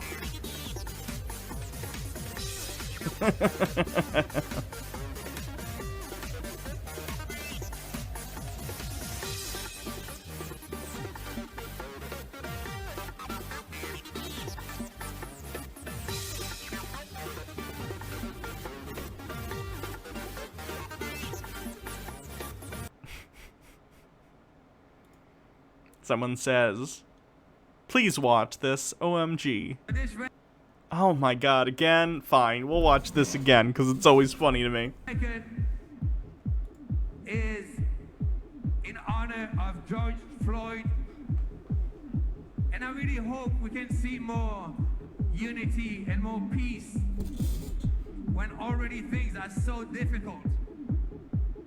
So, shout out to his family.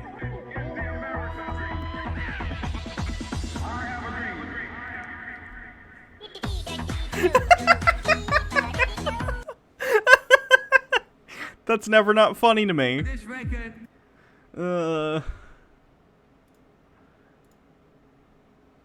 Women don't exist. Here's why. We've now reached the MGTOW segment of our stream today. So, let's see. Women don't exist. Here's why. I have no idea what this is. This was sent to me. Oh,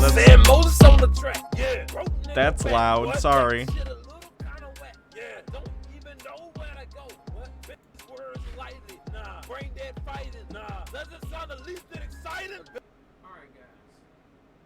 Hey, I'm Dr. Moses. Let me explain to you about the biggest misconception in life. The existence of females, or in other terms, women, you know. Women do not really exist, neither online or anywhere.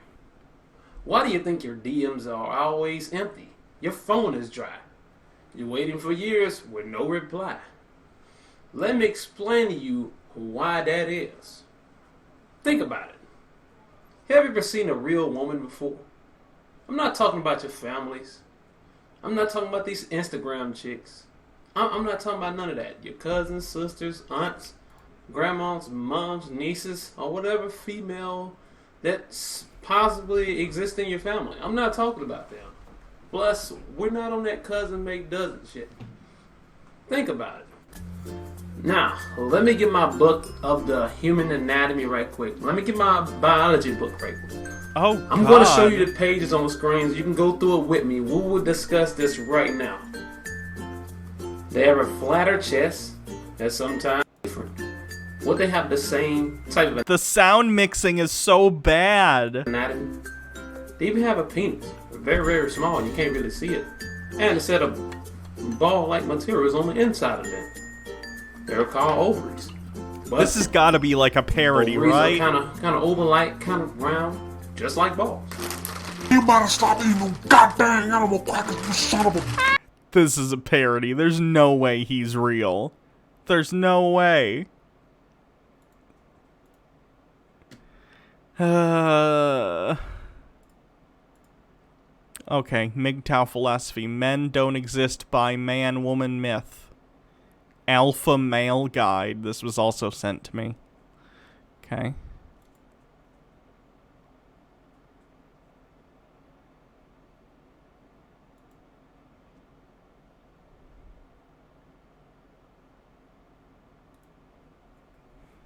I don't expect most people to have heard the word misandry. Your spell checker won't recognize it. Let me see if that's the case.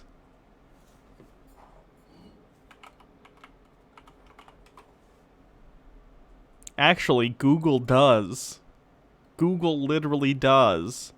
Let me look at my word processor real quick. You can't see it, but I'll let you know if it recognizes misandry.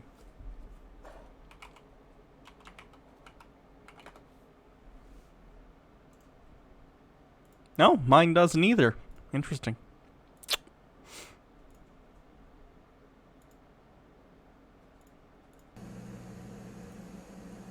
Oh, the video thing stopped. Hold on, give me a second to fix it.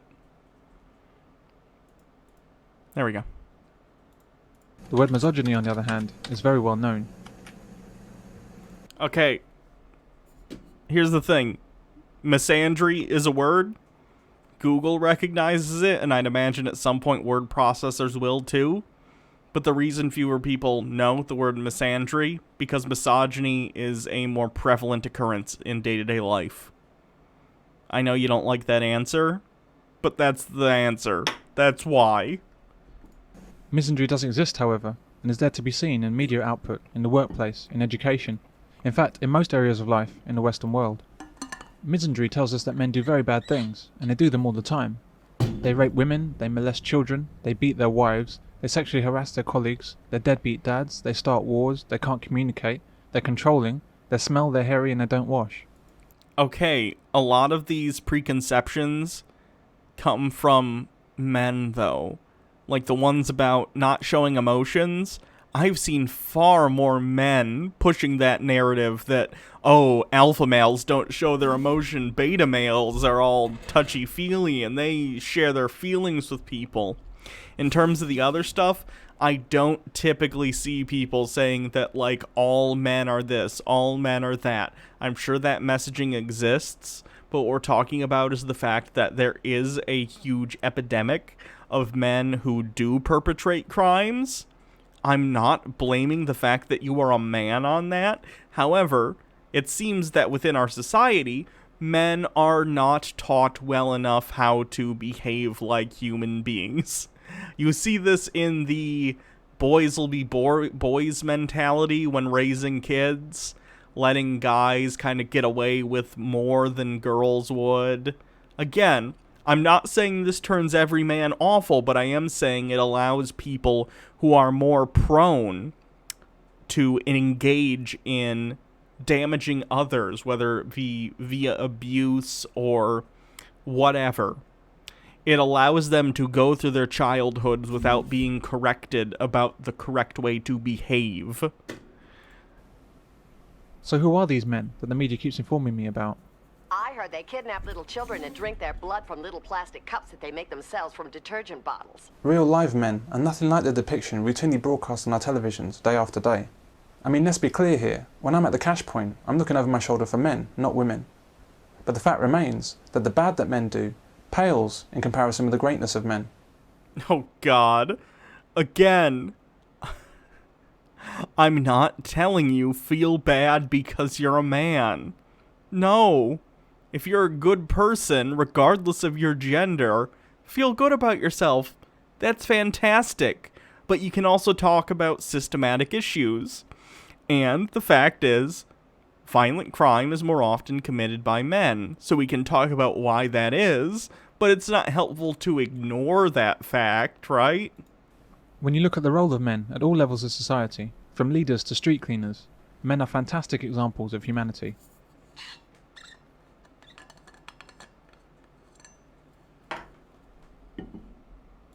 In my opinion, misandry exists as a direct product of feminism. The hatred of men serves a purpose for government, charities, and large-scale businesses. The endless prevalence of anti-male propaganda serves a dual purpose.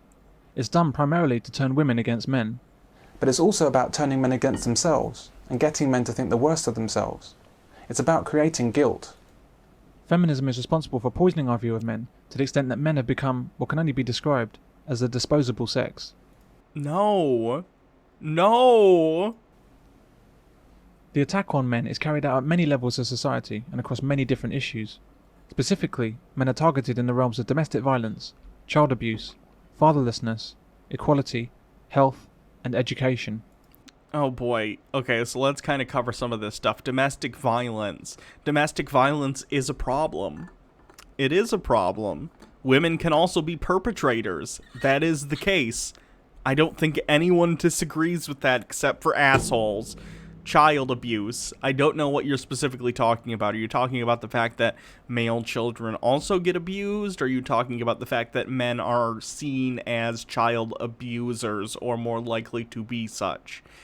Health, equality, fatherlessness. Let's just continue to see if he gets more specific so we can cover these a little more in depth. The Stephen Lawrence inquiry described institutional racism in the police force. However, no inquiry has ever been undertaken into the institutional misandry throughout our society. If such a study was ever to be undertaken, the extent, the depth, and the ferocity of male hatred in our institutions would become clear. Okay, so we're talking about under the law. For instance, there have been studies done that show that women and men who commit the same crime are treated differently in terms of how the crime is both prosecuted and sentenced. And this is not a fault of feminism, quite the opposite. This comes from society's propensity to see women as innocent, to see women as incapable of committing the same depth of evil as men, to see women as effectively adult children. That is not a result of feminism. That is a result of years of seeing women as less than men, right? Feminism would solve that issue by saying, hey, women have as much agency as men, women have the same amount of free choice, women can commit crimes and should pay for them just as much as men do for the same crimes. That's not a fault of feminism. Thank you to Tucker Terrier for following. However, most men I've met are unaware of the true extent of misandry, the extent of hatred against men in Western society. It's enormous, and it's perpetrated against men from the time of their birth right up to death, which comes from men far earlier than it should. Misandry is such a normal and ordinary part of life that it's very difficult to actually know it's happening, until you try asking yourself a few questions. Why do 80 men kill themselves every week? Why are over...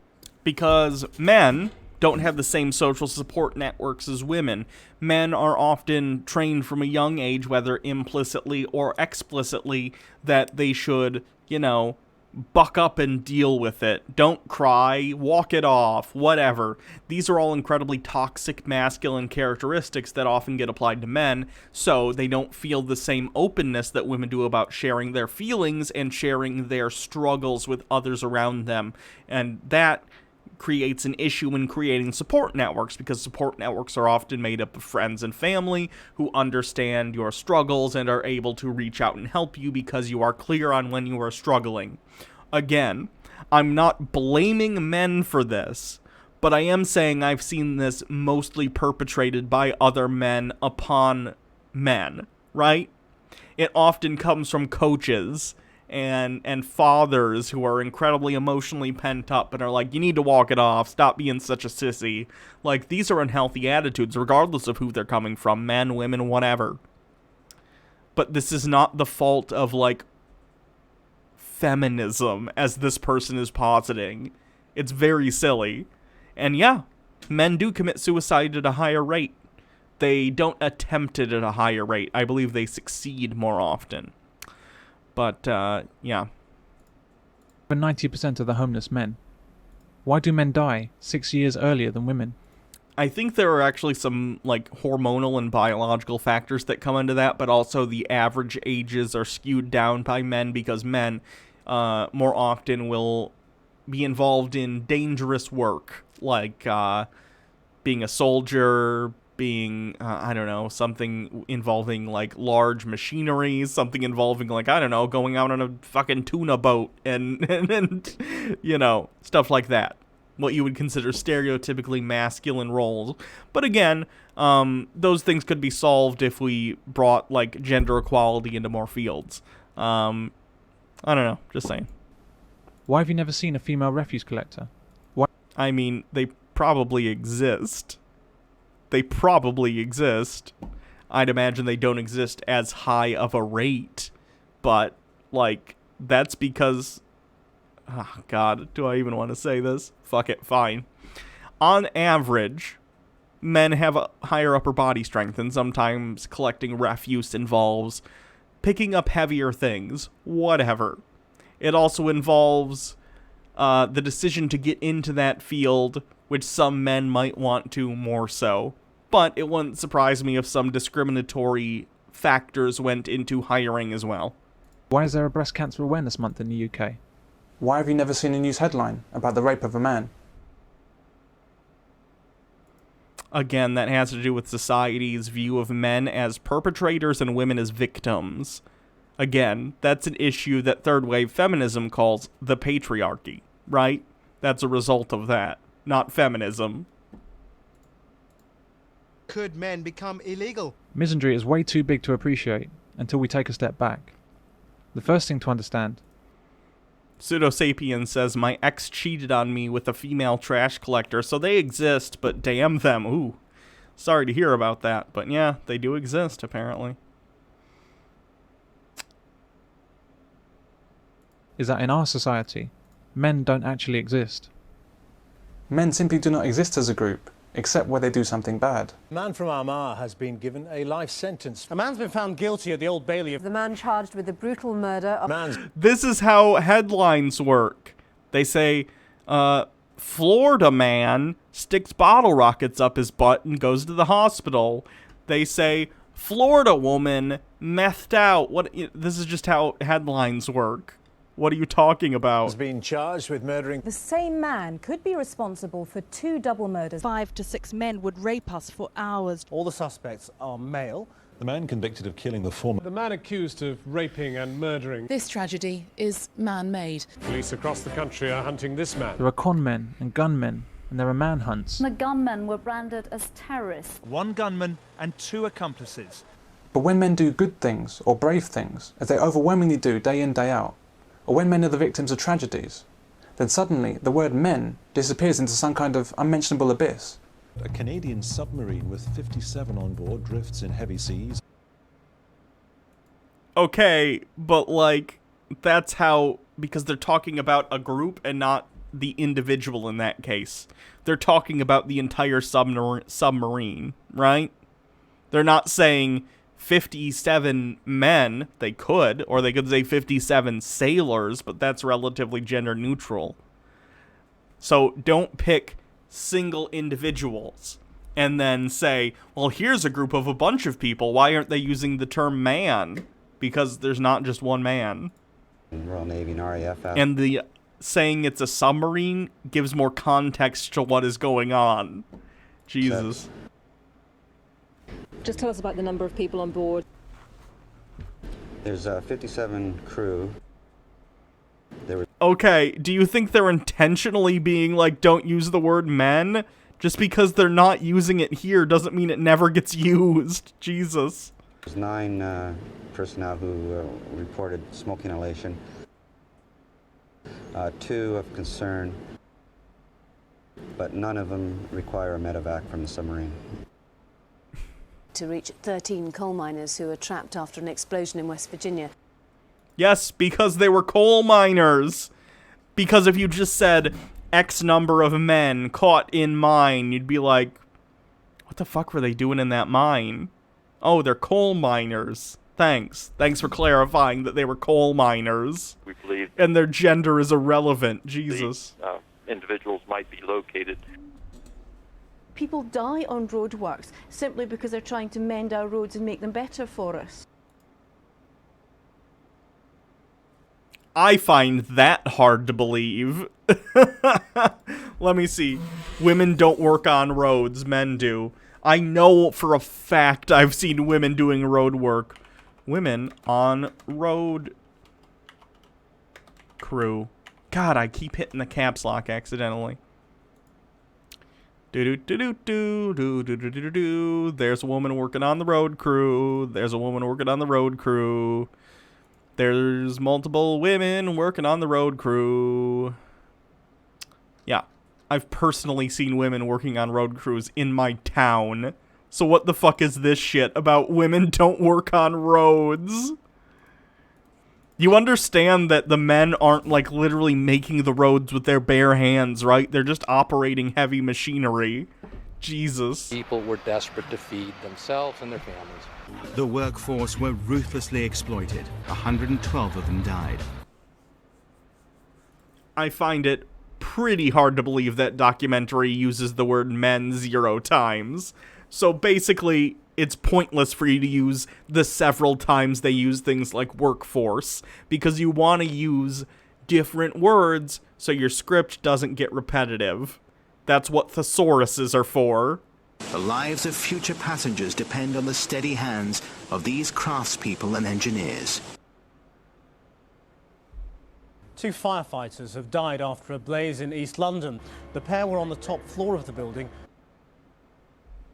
4 RAF crew are feared dead. None of the crew members have been found. 5 soldiers were killed. 4 bodies have been found near. Contact with the crew was lost. 5 members of the regiment were killed. 3 US soldiers died there today, but 9 others have been killed. The soldier was airlifted to Baghdad for treatment. Because that's what they are in the context of the story. They're the crew, they're the members, they're the soldiers, they're the bodies, whatever. If they just said 2 men were found, it wouldn't get across the idea that they are bodies. In this story, it's about the fact that they were soldiers. In this, it's their crew. Jesus Christ.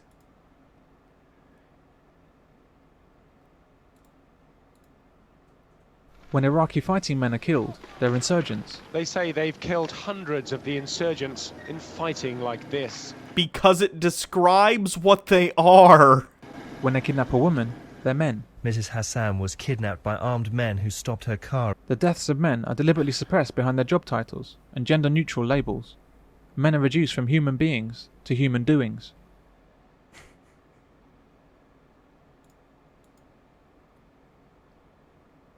Women, however, certainly do exist, especially when something bad happens.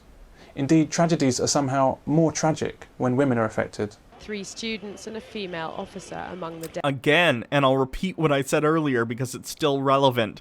Society tends to see women as implicit victims and men as implicit perpetrators. This is not the fault of feminism. This comes from long-standing, outdated views about men and women's roles within societies.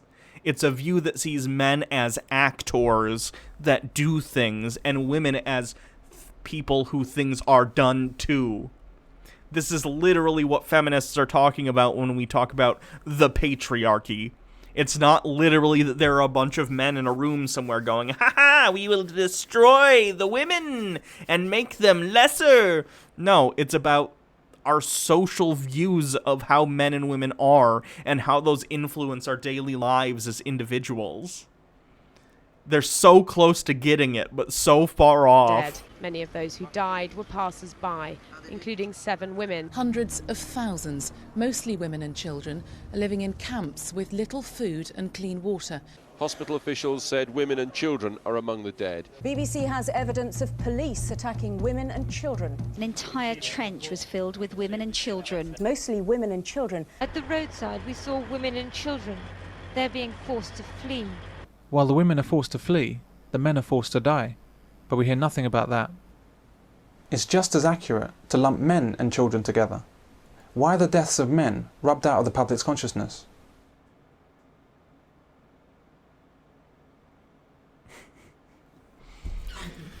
Alright, let's move on to the next one. Let's see, we got 2020's coming decade of crises and turmoil. We have Anthony Spade, and we have the Golden One. Let's see what the Golden One's up to. the golden one, if you don't know, is a literal Nazi. I'm being as literal as I can be with that. He is an ethno-nationalist. Looking quite glorious, if I may be so bold. Greetings, Laddingtons. This is just a quick video elaborating briefly on the cancel culture and the king culture. Now, of course, as all of you know, most of you at least, this channel is the king culture channel. It's all about enlightening others, helping each other. It's not about desperately clinging to some sort of ideology and attacking people who say the wrong thing. It's about self-improvement first and foremost. Now, before I begin to give some advice to anyone of the cancel culture, I would just like to aware you of the fact that we do have a new linen shirt. Looks like this. Boom. Absolutely aesthetic. So out now on legiogloria.com. Check it out. First link in the description box below. Made in Lithuania. Good stuff. Now, that being said, I have some advice to everyone who, in whatever capacity, participates in the cancel culture. First and foremost, what cancel culture, aka consequences for your actions, you have to ask yourself is, how would it feel for you when the cancel culture mob comes after you because you've said something that someone misinterpreted in some... Misinterpreted again, starting out with the most disingenuous argument that absolutely no one who gets cancelled means what it's being said they mean. Of course, it's always the mob that just misunderstands. It's not that J.K. Rowling hates trans people, it's just that she thinks they're secretly gay people who are going through a new form of conversion therapy. Like, no, we understand what she's saying. It's awful. That's why people don't like her saying it. And again, you know what? This is what people don't seem to get about when they classify consequences for your actions as cancel culture. If J.K. Rowling tomorrow came out and said, you know what, everyone? I was wrong.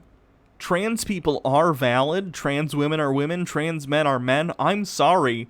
I had an outdated view, and you've all shown me that I must be wrong about this because so many people are upset and I see what I've said has hurt people. I apologize, and I will do my best moving forward to be more understanding. Everyone would fucking applaud and be like, holy shit, someone learned to be a better person. But that's not what happens 90% of the time because people don't like to be told they're wrong, and they don't like to learn from their mistakes. It's unfortunate, but it's true. But you can be forgiven. You can be forgiven. All you need to do is change how you are and stop being so exclusionary. It's pretty simple. I don't... way. It will probably not feel particularly good for you. So think about that the next time you participate in some sort of cancelling of someone because they've said something bad. Instead, contemplate, take a deep breath, reason like an individual instead of just going with a mob. Yes, I mean an actual apology and not just like going through the motions because you got yelled at. And ask yourself, can I present an argument to this individual? If you say no, this is unreasonable, yeah, it might be a good idea to either not be part of the cancelling or say to others who are doing the actual cancelling, say, you know what, is this reasonable? I don't think it is. I'm saying stop now. So that is the first part. Now the second part is I will give you some homework here. I encourage you to read up on the French Revolution, the Reign of Terror, and on Robespierre. You can just go to Wikipedia or whatever. I don't really like Wikipedia anymore. Is telling people on Twitter to shut the fuck up because they're TERFs the same as literally cutting off the heads of thousands of people? No. More because they have some less than unbiased articles in some ways, but usually they have a good... Fun fact, I'm pretty sure Robespierre and I forget what they called themselves, like the cult of logic or something, during the Reign of Terror, went into a famous French church, I don't remember which one, and had a big ol' orgy, and they broke the heads off a ton of the statues. Fun fact. They have good articles. So read up on those things and then ask, is this what we're doing now? This cancelling, this mob mentality attacks on someone who said whatever they've said, whatever innocent joke they've made. Innocent joke. Again, as if people who get cancelled are just telling little jokes and not actively being either racist or transphobic or homophobic or whatever. No. Stop misrepresenting the issue. The whole mob. It's almost like fascists are fucking dishonest. What a shock. Comes at them. And again, don't think that you are special. Don't think that just because you are part of the mob that you're immune. One day it might be you who says something, you know, that you will... First they came for the Nazis, and I said nothing.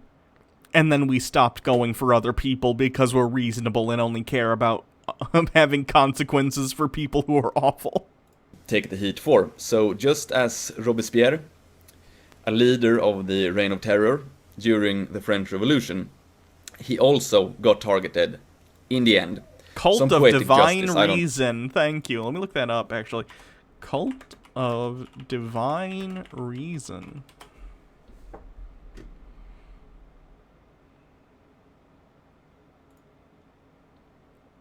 Was it in Notre Dame?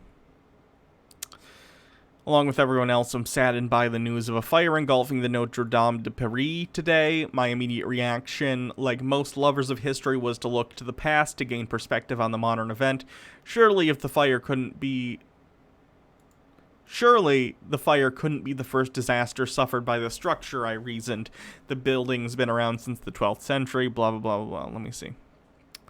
This one stands out particularly prominently, not merely for the damage associated with it, but also for its pure strangeness. The story I'm referring to involved the damage wrought upon Notre Dame Cathedral and its contents in 1793 by the Cult of Reason, a group I'd never previously heard of, and I instantly felt compelled to dig into and write about it. As of this writing, the Notre Dame Cathedral had been saved from total ruin, but we likely won't know the full extent of the damage for a few days at least, so it may very well have exceeded the damage wrought on it by the Cult of Reason. Regardless, I take some solace in knowing that the cathedral has indeed survived destruction in the past. As all my readers know, I have a soft spot in my heart for grotesque and weird, and for some reason, and for weird history in particular. So while I certainly don't want to downplay the gravity of the Notre Dame fire, I'd be lying if I didn't say that my discovery of the Cult of Reason didn't shift my mood from sadness towards something closer to giddy fascination. Step into a weirder time with me, friends, as the ashes of the Notre Dame Cathedral still flutter down softly to the streets of Paris. Allow me to regale you with this tale of weird history and the ruin at the Notre Dame de Paris.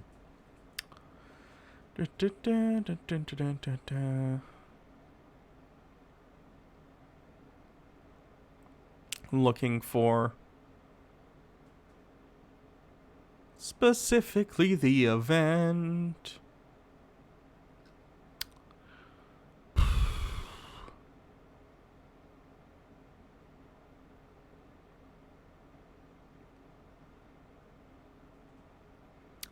On November 10th, 1793, the Festival of Reason was held all across France, with the cult converting churches to temples of reason. Notre Dame was the site of the biggest of all the ceremonies. The words, "To Philosophy," were carved over the building's doors. Its altar was destroyed. Worse than that, the Cult of Reason destroyed all the statues on the outside of Notre Dame. They also stole or smashed countless works of art and treasures and cut the heads off 28 statues of biblical kings. Yeah. Not a great look, fellas. Though the group was disbanded, and the fact is that the damage the Cult of Reason did can't be undone. Those Notre Dame artworks and treasures were permanently lost in 1793. Beyond their artistic value, they were touchstones to their era and previous eras, and were as great or greater loss than any other historical artifacts. Yeah. It's fucked up. Fucked up. don't know. So keep that in mind for everyone who participates in this sort of culture. The mob will come to you eventually as well, so stop promoting this sort of culture. Am I familiar with Lenny Bruce's joke involving racial slurs if given immediate context and justification? What are your thoughts on that? At one point I did. I completely forget the details now, but if I remember correctly, it's basically a joke about confronting white people with their racism. It's not literally just a racist joke. It's like a joke about the fact that shitbags are racist, which I have more leniency for. Now, on the other end of the spectrum, it's the same reason that Blazing Saddles is okay, but just spouting out the N-word randomly is not. Like, it's a movie that has a commentary on racism, right? It's not racist. You can find me. But again, I don't remember the specifics of the bit. It's been a while, so. Great yet so humble Primarch. And I post physique, and I distribute, I promote king culture, I promote, you know, good uplifting content. I promote that you should try to improve yourself. You should encourage others to improve themselves as well. So it's not about bullying, it's not about being a mob attacking people, it's about trying to lift each other up. It's about sometimes giving some fair criticism, saying, you know what, these guys, they promote drug use or whatever, so therefore they are not our friends. But it's ultimately about a positive force upward. It's not about pushing someone down, it's not a reign of terror where you're afraid to say the wrong thing, you're afraid to read the wrong book, you're afraid to talk to the wrong person. So this is the cancel culture. We have the king culture, the self-improvement culture, where we are only people who don't hold like super racist views or like homophobic or trans, whatever, discriminatory views. People who don't hold those views are not worried about getting canceled. I say this as someone who, I think I'm pretty fucking egalitarian, and I recognize the plight of others, while also advocating for those in similar situations to myself, aka trans individuals. Like, not worried about cancel culture. And let me tell you, I've said some shit in my day when I was like an edgelord atheist, all that shit. I'm still an atheist, but not quite so edgy, try-hard stuff. But I've changed, and I recognize that a lot of the stuff I've said in the past was not okay. And that's all it takes, is like being a decent, kind person and trying to be better. It's not difficult. Only trying to, you know, lift each other up and promote a positive worldview, a positive view of ourselves, post physique. So that means that you've actually taken on board the good message and you try to, you know, give some advice to others. And instead of, if you see someone struggling, you know, a guy who has been through some bad stuff, instead of just hammering it down on him, saying how bad he is, you know, say, okay, it was not good what you did before, but now you have a unique opportunity to just come with us to this sort of culture and, you know, improve yourself.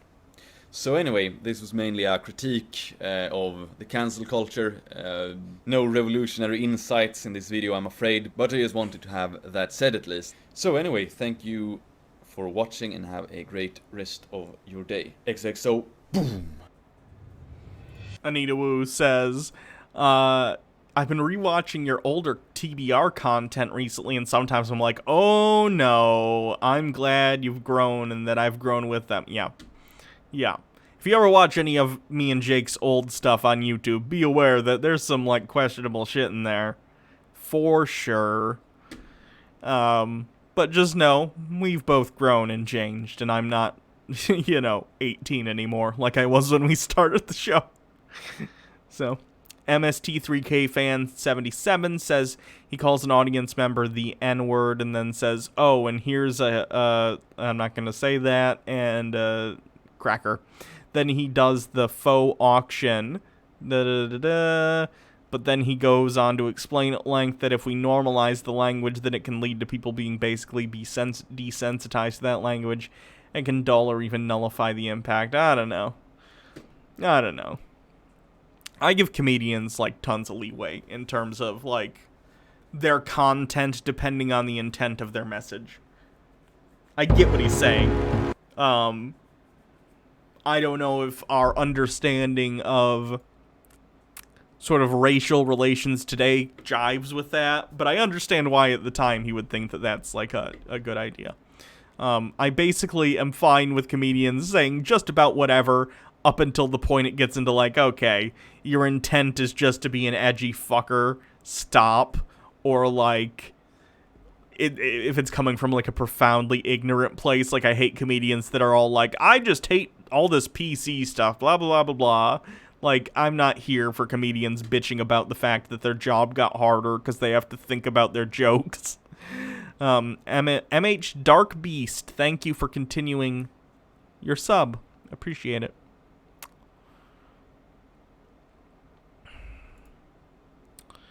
Let's see, what are we gonna do next? We have...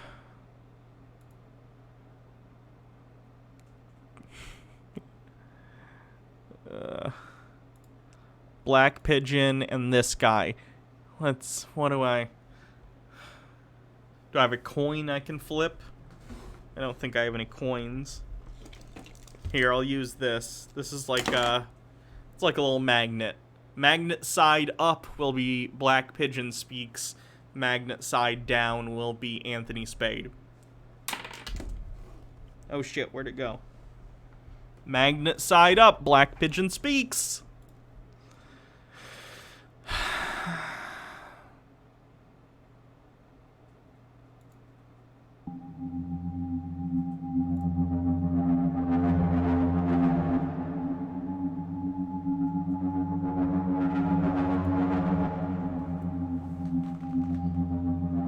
The 2020s are going to be... The interesting thing, by the way, I remember when I was a kid, I read these magazines that had, I don't even remember what they were called, but there was an interesting article I read, and it was about how social upheaval is predictable and cyclical, and it happens roughly the same amount of time, and this was back in, like, 2007, probably, or so, and the article said the 2020s were going to probably see some kind of civil upheaval because it follows this same trend. And here we are! Just wanted to point that out, that, like, some random article I read back in the day happened to be pretty right. Fun. Be a decade of crisis, but also of opportunity for the Western world. It is when the perfect storm that has been gathering for decades will finally play out. The confluence of the broken financial system... Are we going to do more movie reviews? Yes, Jake and I were just talking about that. I think we're filming one this week. I'm not sure what movie yet, though. I gotta pick. Massive unfunded liabilities, several debt crises, asset bubbles will join the pressures created by the ever-growing income inequality within society and the eradication of the middle class. This, in turn, will feed the ever-increasing radicalization and polarization within society, as the transformation of the West via mass migration will no longer be theoretical or be able to be ignored. And none of this takes into account the dwindling amount of non-renewable resources, environmental pressures, and the continued explosion of population in the developing world, as well as other factors that will, without doubt, add even more pressure and more tension on an already combustible civilization. Put simply, the 2020s are going to be chaotic, economically, socially, and politically, with both sides of the Atlantic facing roughly similar crises, albeit with very different variables. The question remains, how will this perfect storm be dealt with? And more to the point, will the current form of globalization, which has wrought many of these crises to a head, be continued in its current form, or will the nationalist stirrings being expressed throughout the Western world today come to the forefront in the 2020s? Jesus Christ, I hope not. This guy's rooting for nationalism? Oh no. Because in the last century, out-of-control nationalism ended so well for the world. The world wars? Anyone? Anyone?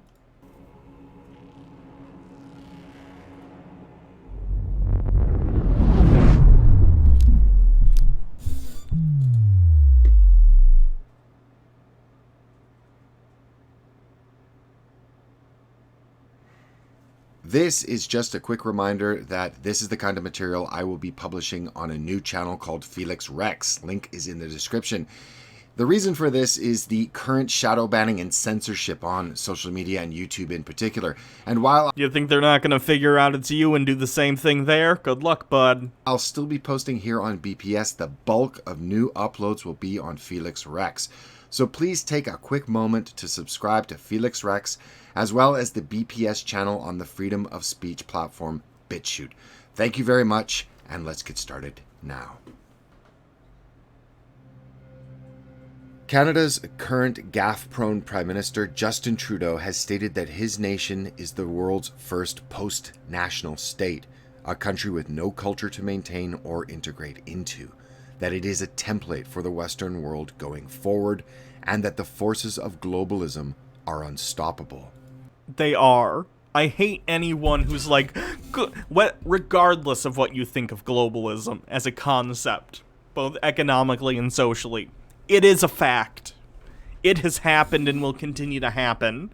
It's what happens when you live in a society with stuff like the internet, with stuff like free trade. It's not gonna stop, period. It's only gonna get more global.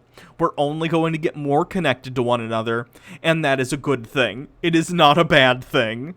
This has happened all throughout human history. We went from, small villages to towns. Those towns became cities. Those cities became kingdoms or city-states. Those eventually became nations.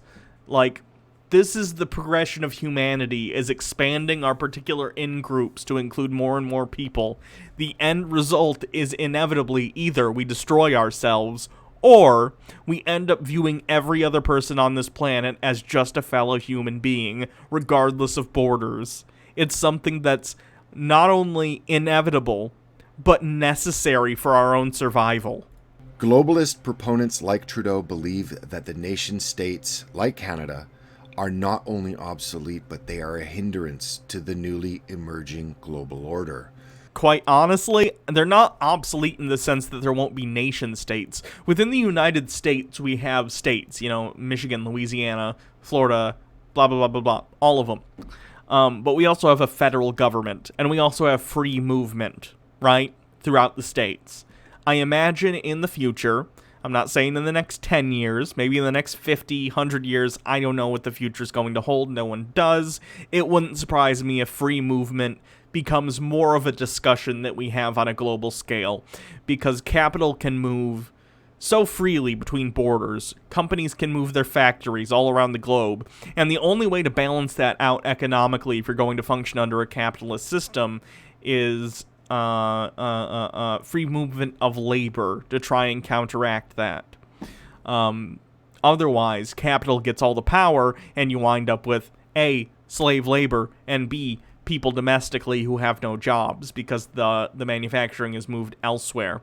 Also, on top of that, you have automation, which is a whole other discussion. But globalism has been driven by technological advancement, via financial institutions and the mass media they own, by the internet, travel, commerce, trade, and of course, migration. But what kind of globalization is the real question going forward, especially with an economic system that demands endless growth on a finite planet, as it crashes into the social and cultural ramifications of growing inequality, evaporation of social cohesion, and the apprehension within society. Social cohesion has always been a myth. Social cohesion is not a good thing. Social cohesion is another word for forced homogeneity. The US had a lot of social cohesion in the 50s because people who didn't fall into the norm of the nuclear white landowning family were pushed to the side or ignored or forced to be in the closet in the case of people who are trans, people who are gay, people who are whatever. Right? Even though that looks like social cohesion, you're effectively forcing countless numbers of people into a box that they don't feel they fit into. It's not a positive thing.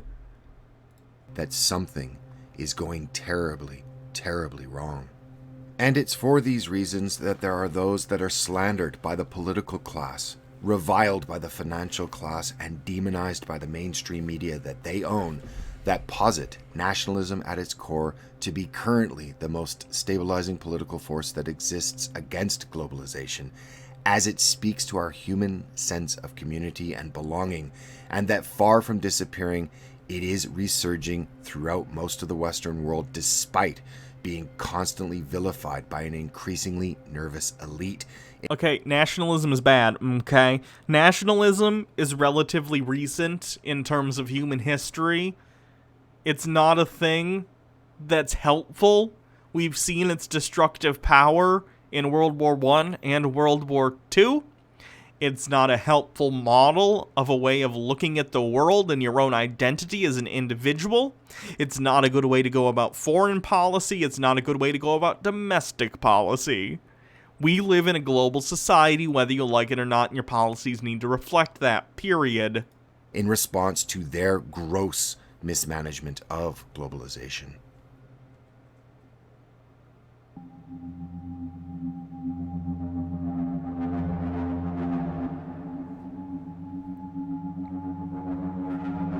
Does he not understand that nationalism, as expressed, does he in the not form realize of the that the US elite would be the ones in power under nationalism? as well as the vote maybe for the he United just thinks Kingdom he'd to be one leave of the EU elite are in the that case. I clearest really don't examples know. of the rising rejection of globalism by the unwashed masses. In fact, there is rising tide of rejection in much of the West, not only to the economic dislocation that is being caused by a world dependent upon global supply chains, but also and especially the cultural and social upheavals caused by mass, unrelenting immigration. Oh my God. And something important needs to be said here. Please, talk about the social upheaval caused by immigrants, please. Give me any examples that you can actually cite. Because right now in the United States, the social upheavals I'm seeing involve the rights of others, abuse of the police force, right?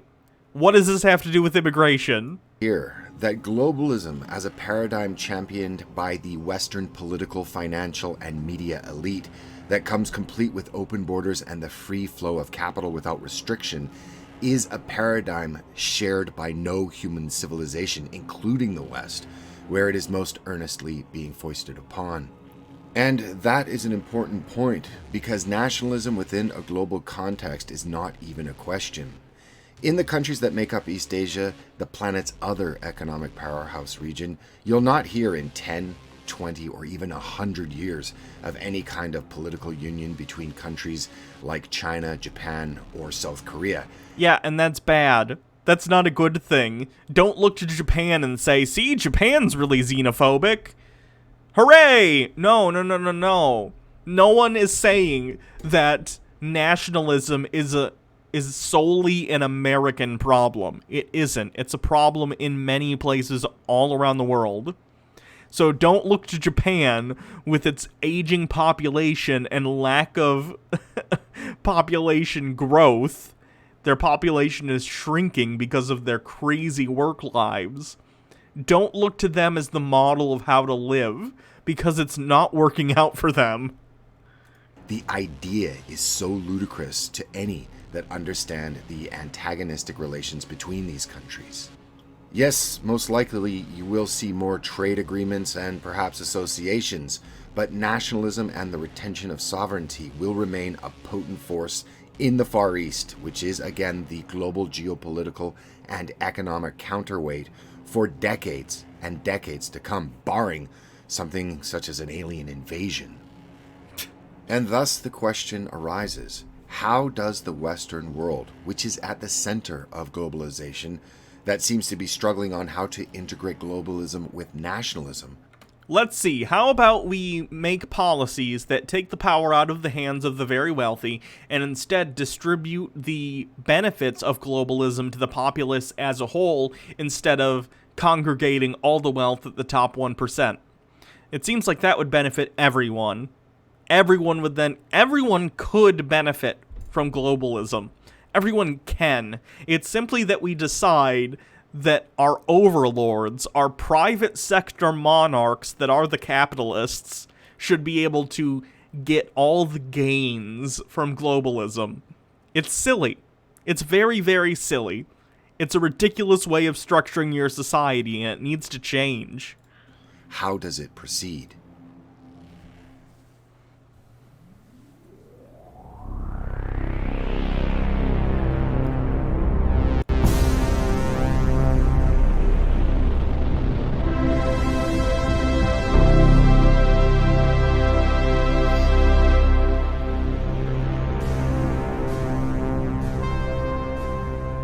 The question then arises, how does the Western world, which is at the center of the current form of open borders and unlimited freedom of capital globalization, proceed, as it is being met with a perfect storm of social, environmental, and political crises in the coming 2020s?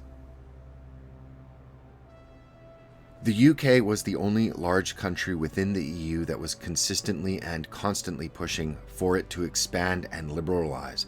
An EU in the absence of London's influence will have the opposite effect and will most likely harden the continent, and it will slide toward parochialism and fossilization.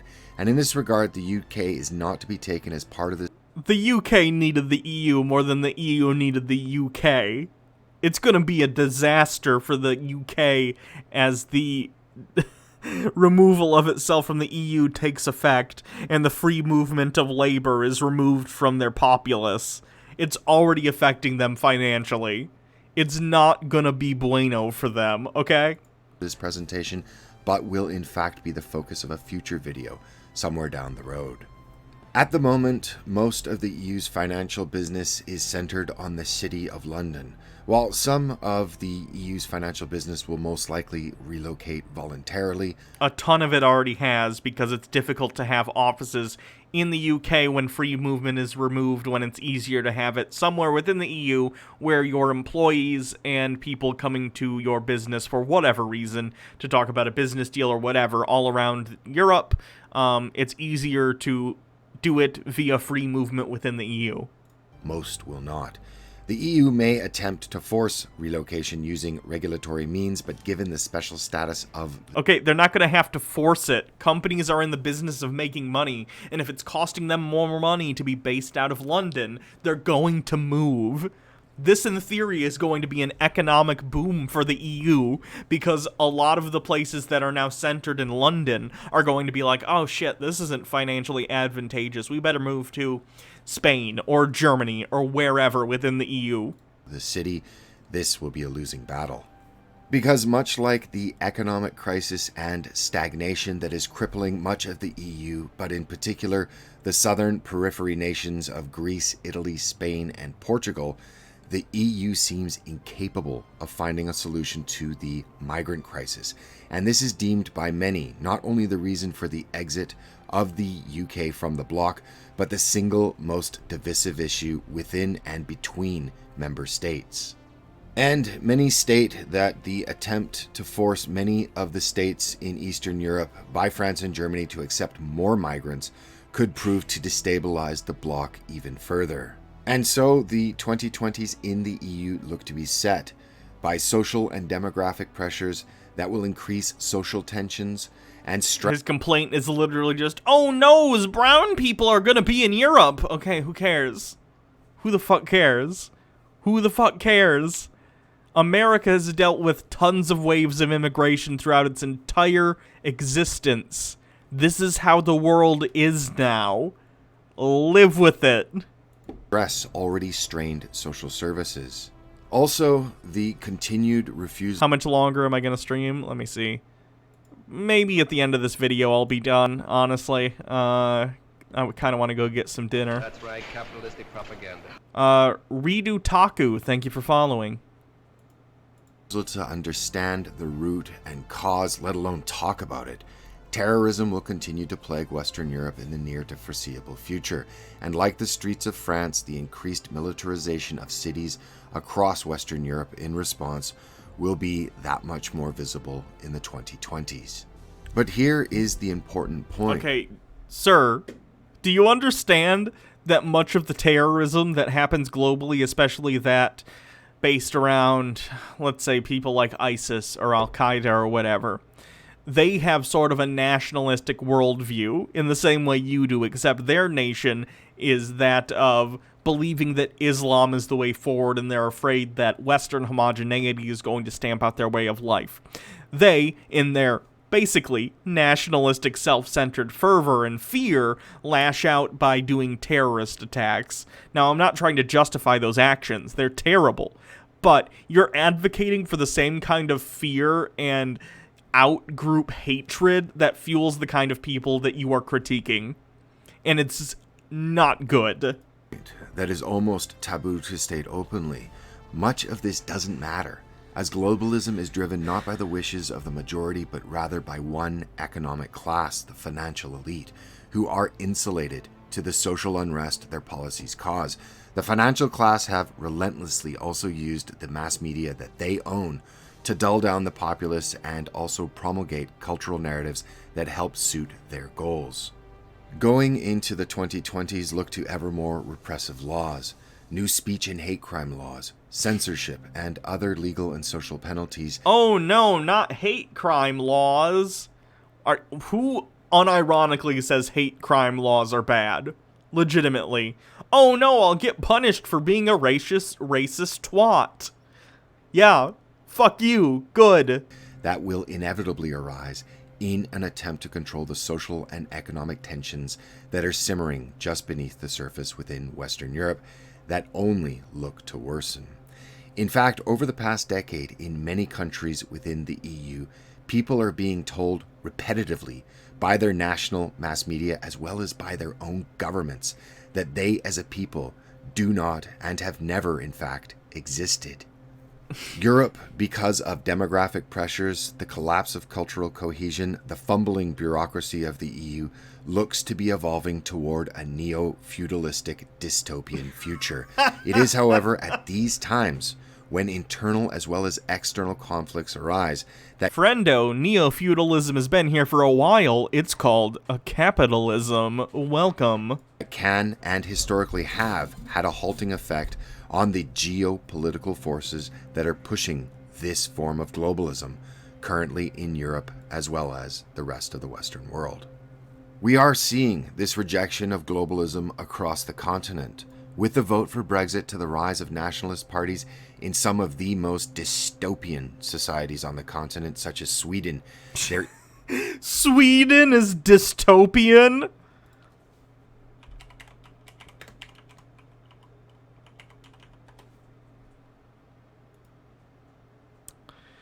These are the world's happiest countries. Where's the list? Let's see. Sweden! Oh no, it's only number 7 on the world's happiest countries. Oh no. Dystopian indeed. Jesus fucking Christ, these people.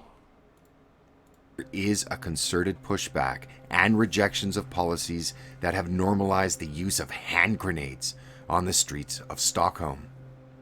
These sentiments are propelled by stagnant wages coupled with higher costs of living, adding to a deteriorating social environment that has people looking to the past for solutions. Globalism in its current form is now only supported by financial elites, their owned media, a portion of the political class long ago bought off. Look at this woman with blue hair! She's a tool of the financial elite.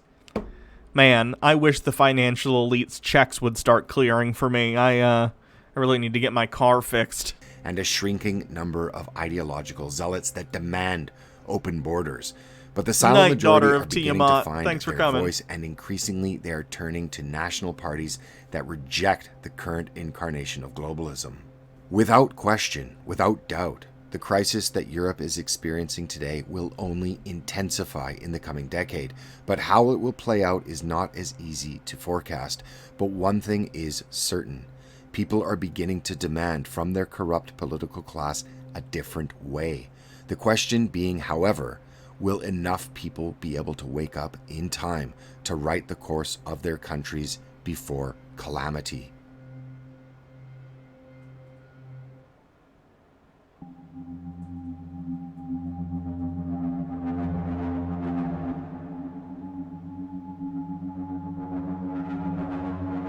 The United States also faces many of the same problems. massive debt, both public and private, a shaky banking system built on privatizing profits and socializing losses, a government and... Again, these are all capitalism problems. Why are you blaming this on globalism? Mass media that has lost all semblance of legitimacy on both the proverbial right and left, and an increasingly polarized society. I think a better and more apt description, like in most of the West, in the United States there are those that are for the current iteration of globalism and those that consider themselves patriots. Similar to Europe, the United States... What a dichotomy. Okay. I would argue that I am both pro-globalism, because I'm not an idiot and I realize it's an inevitability, and not only that, but I believe that globalism, while difficult and will involve growing pains, will end up raising the living standards of people around the globe, especially in developing nations. Anyway, on top of that, while I criticize America on some of its policies and certainly many of its leaders right now, I care very deeply about where I live and the citizens around me. I would consider myself a patriot. Unlike this guy, who says he's a patriot, but doesn't really seem to care about the ideals that have made this country good. That being, and again, I say these are ideals. I'm not saying America has lived up to them. But we are a nation of immigrants. We're a nation that accepts newcomers, or should accept newcomers, and allow them to assimilate, and their culture becomes our culture, and vice versa. And it's a beautiful thing. And that's the most patriotic thing of all, I think, is letting people into the American family and saying, welcome, come, share in our culture, share with us your knowledge and traditions. This is America. Also mass shootings. That's quite This is America as well. States has seen vast numbers of people arriving on its shores, and like Europe, it is rapidly changing the demographics of the country. However, oh no, the demographics are different. Oh no, it's not all white. Who cares? I don't care. I do not care the color of people's skin. Fuck. Like in Europe, those arriving mostly from Mexico and Latin America are not only better educated, with some 95% of the people arriving being literate, but are in fact much more culturally compatible with the existing population. If immigration could be reduced for a time and newcomers be allowed to integrate, the American creed has had a long history of bringing disparate peoples together. Okay, yes, and why do you need to even slow down immigration? The number of immigrants that enter into this country, and I'm talking both legally and illegally, is an incredibly small percentage of the overall population. Integration happens. It typically happens more so to second-generation immigrants. This has always been the case. It's the reality in this country and always has been. But no matter how strong the American creed has been in the past, given current trends, the U.S. does face the significant and real possibility of evolving into a bilingual English and Spanish nation. Using the example of Canada... And that wouldn't be unreasonable. We're one of the few countries in the world that speaks one language. Many people in Europe speak multiple languages, and it's normal. And Belgium as warnings. Both countries have intractable challenges. Oh no, my kids are going to have to learn Spanish. Okay, Karen. Problems that can and are avoided if all of the country's citizens are able to communicate in one common language. While the great emancipator Lincoln warned that a house divided against itself cannot stand. And clearly he was talking about people speaking Spanish there, and not the fact that half the country wanted to secede so they could own slaves.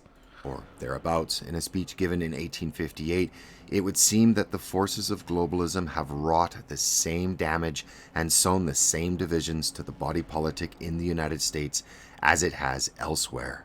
As can be observed by the stormtroopers of globalism, the self-styled #resistance. Oh no, the SJWs are gonna make it so America isn't so homogenous. Oh no. Like their peers in the UK that have already demonstrated with the rejection of referenda, that they do not respect the outcomes of democratic elections. So, as the state of Texas passes from purple to blue, the tribalization of U.S. elections based on transforming demographics will be complete. God, I cannot wait until Texas turns not only purple, but someday hopefully blue. What a fucking amazing thing that'll be. Adding to both bankrupt cities, counties, and states, along with the Californiaization of the country. Oh no! We wouldn't want the rest of the country to be like California. You know, California, the biggest economy in this country. Jesus Christ. Economically and socially. Oh, but trans people exist there, and San Francisco, there's all the icky gays. Grow up. The 2020s look to be a decade of crisis in the United States. But a few things to consider. Materially, the United States is in the best position globally. It is the only... Bailey Quinn says California is like the 15th best economy in the world. Yeah, that doesn't surprise me. Only country in the world with both food and energy security, backed up by the ability to project power globally. It's also the least exposed to the global economy of major industrial powers as a percentage of GDP, and thus, currently, it can engage and win trade wars with more ease than any near-peer nation or group of nations. Most certainly, America is being harried from without, but more serious challenges come from within. Income inequality, debt, but most of all, the tribalization of society via radicalizing globalist-derived ideologies. Wait, so it's radical to be a globalist, but you being an ardent nationalist is not radicalization. Do you see the discrepancy? As well as the transforming demographics of the country will be a serious set of issues to contend with going forward. In terms of nationalism versus globalism, countries in the East are already very comfortable operating in the global system while retaining full sovereignty within their nation states. Again, that's not working out very well for Japan. It really isn't. They're probably on the verge of like an economic collapse because of it. Collapse. Crisis. Crisis would be a better word. Again, it's not a long-term solution to lock yourselves into your country and not let anyone in. It's not realistic, and it's not how the world is going to work moving forward. In the West, where the hiccups arise, and these hiccups in Western Europe have grown into a cancer as the continent seems incapable of managing the social, demographic, economic, and financial waves of globalism within an EU framework, and thus the rise of nationalism across the continent. While the US is obviously much better positioned than Europe, a continent country insulated by oceans with food and energy independence and backed up by the US Navy, it too is grappling with the symptoms of globalism. Dude And Spanking none Dude of this says, takes yeah, I into heard account the degradation Japan of the is environment, kind of the racist to depletion anyone who of isn't Japanese. non-renewable resources Yeah. that is occurring, or That's what I've heard outside too. problems and contagions that are now, as yet, unknowable that can and will arise in the near future. Whatever the case may be, the 2020s are shaping up to be a decade where the crises that have been fomenting, brewing, and building for years will finally come to a head. How they are handled will set the course for the rest of the century. While in many ways things might look bleak, things are always darkest before the dawn. And it is for those reasons that the decade ahead should not bring a sense of dread to you or anyone watching this video, but one of opportunity. Our destiny is in our hands, and we can shape it any way we like. Oh boy. Well, that's enough of Black Pigeon Speaks for today. Are not oppressed in God. America. Nope. There we go.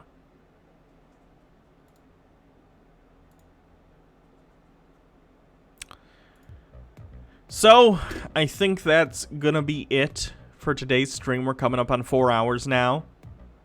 Thank you everyone for coming to the stream. We had really high average viewership numbers today, so thank you for everyone for coming to the stream. I really appreciate it. If you haven't already, please go ahead and follow. Let me find my YouTube page. Of course, you can follow me on Twitter at Hannah Reloaded. You can also, I'll put into the chat right now, I have a YouTube channel where I archive all of these. I'm going to be highlighting all the segments from now moving forward, so I'll both have a full VOD of this up there later today.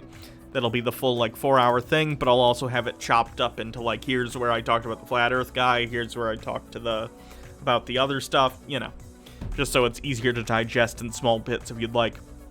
I don't know if Jake is streaming, actually. You'd have to ask him. Sorry. So yeah, everyone, chat is valid. Remember that always. I love you all. Good night.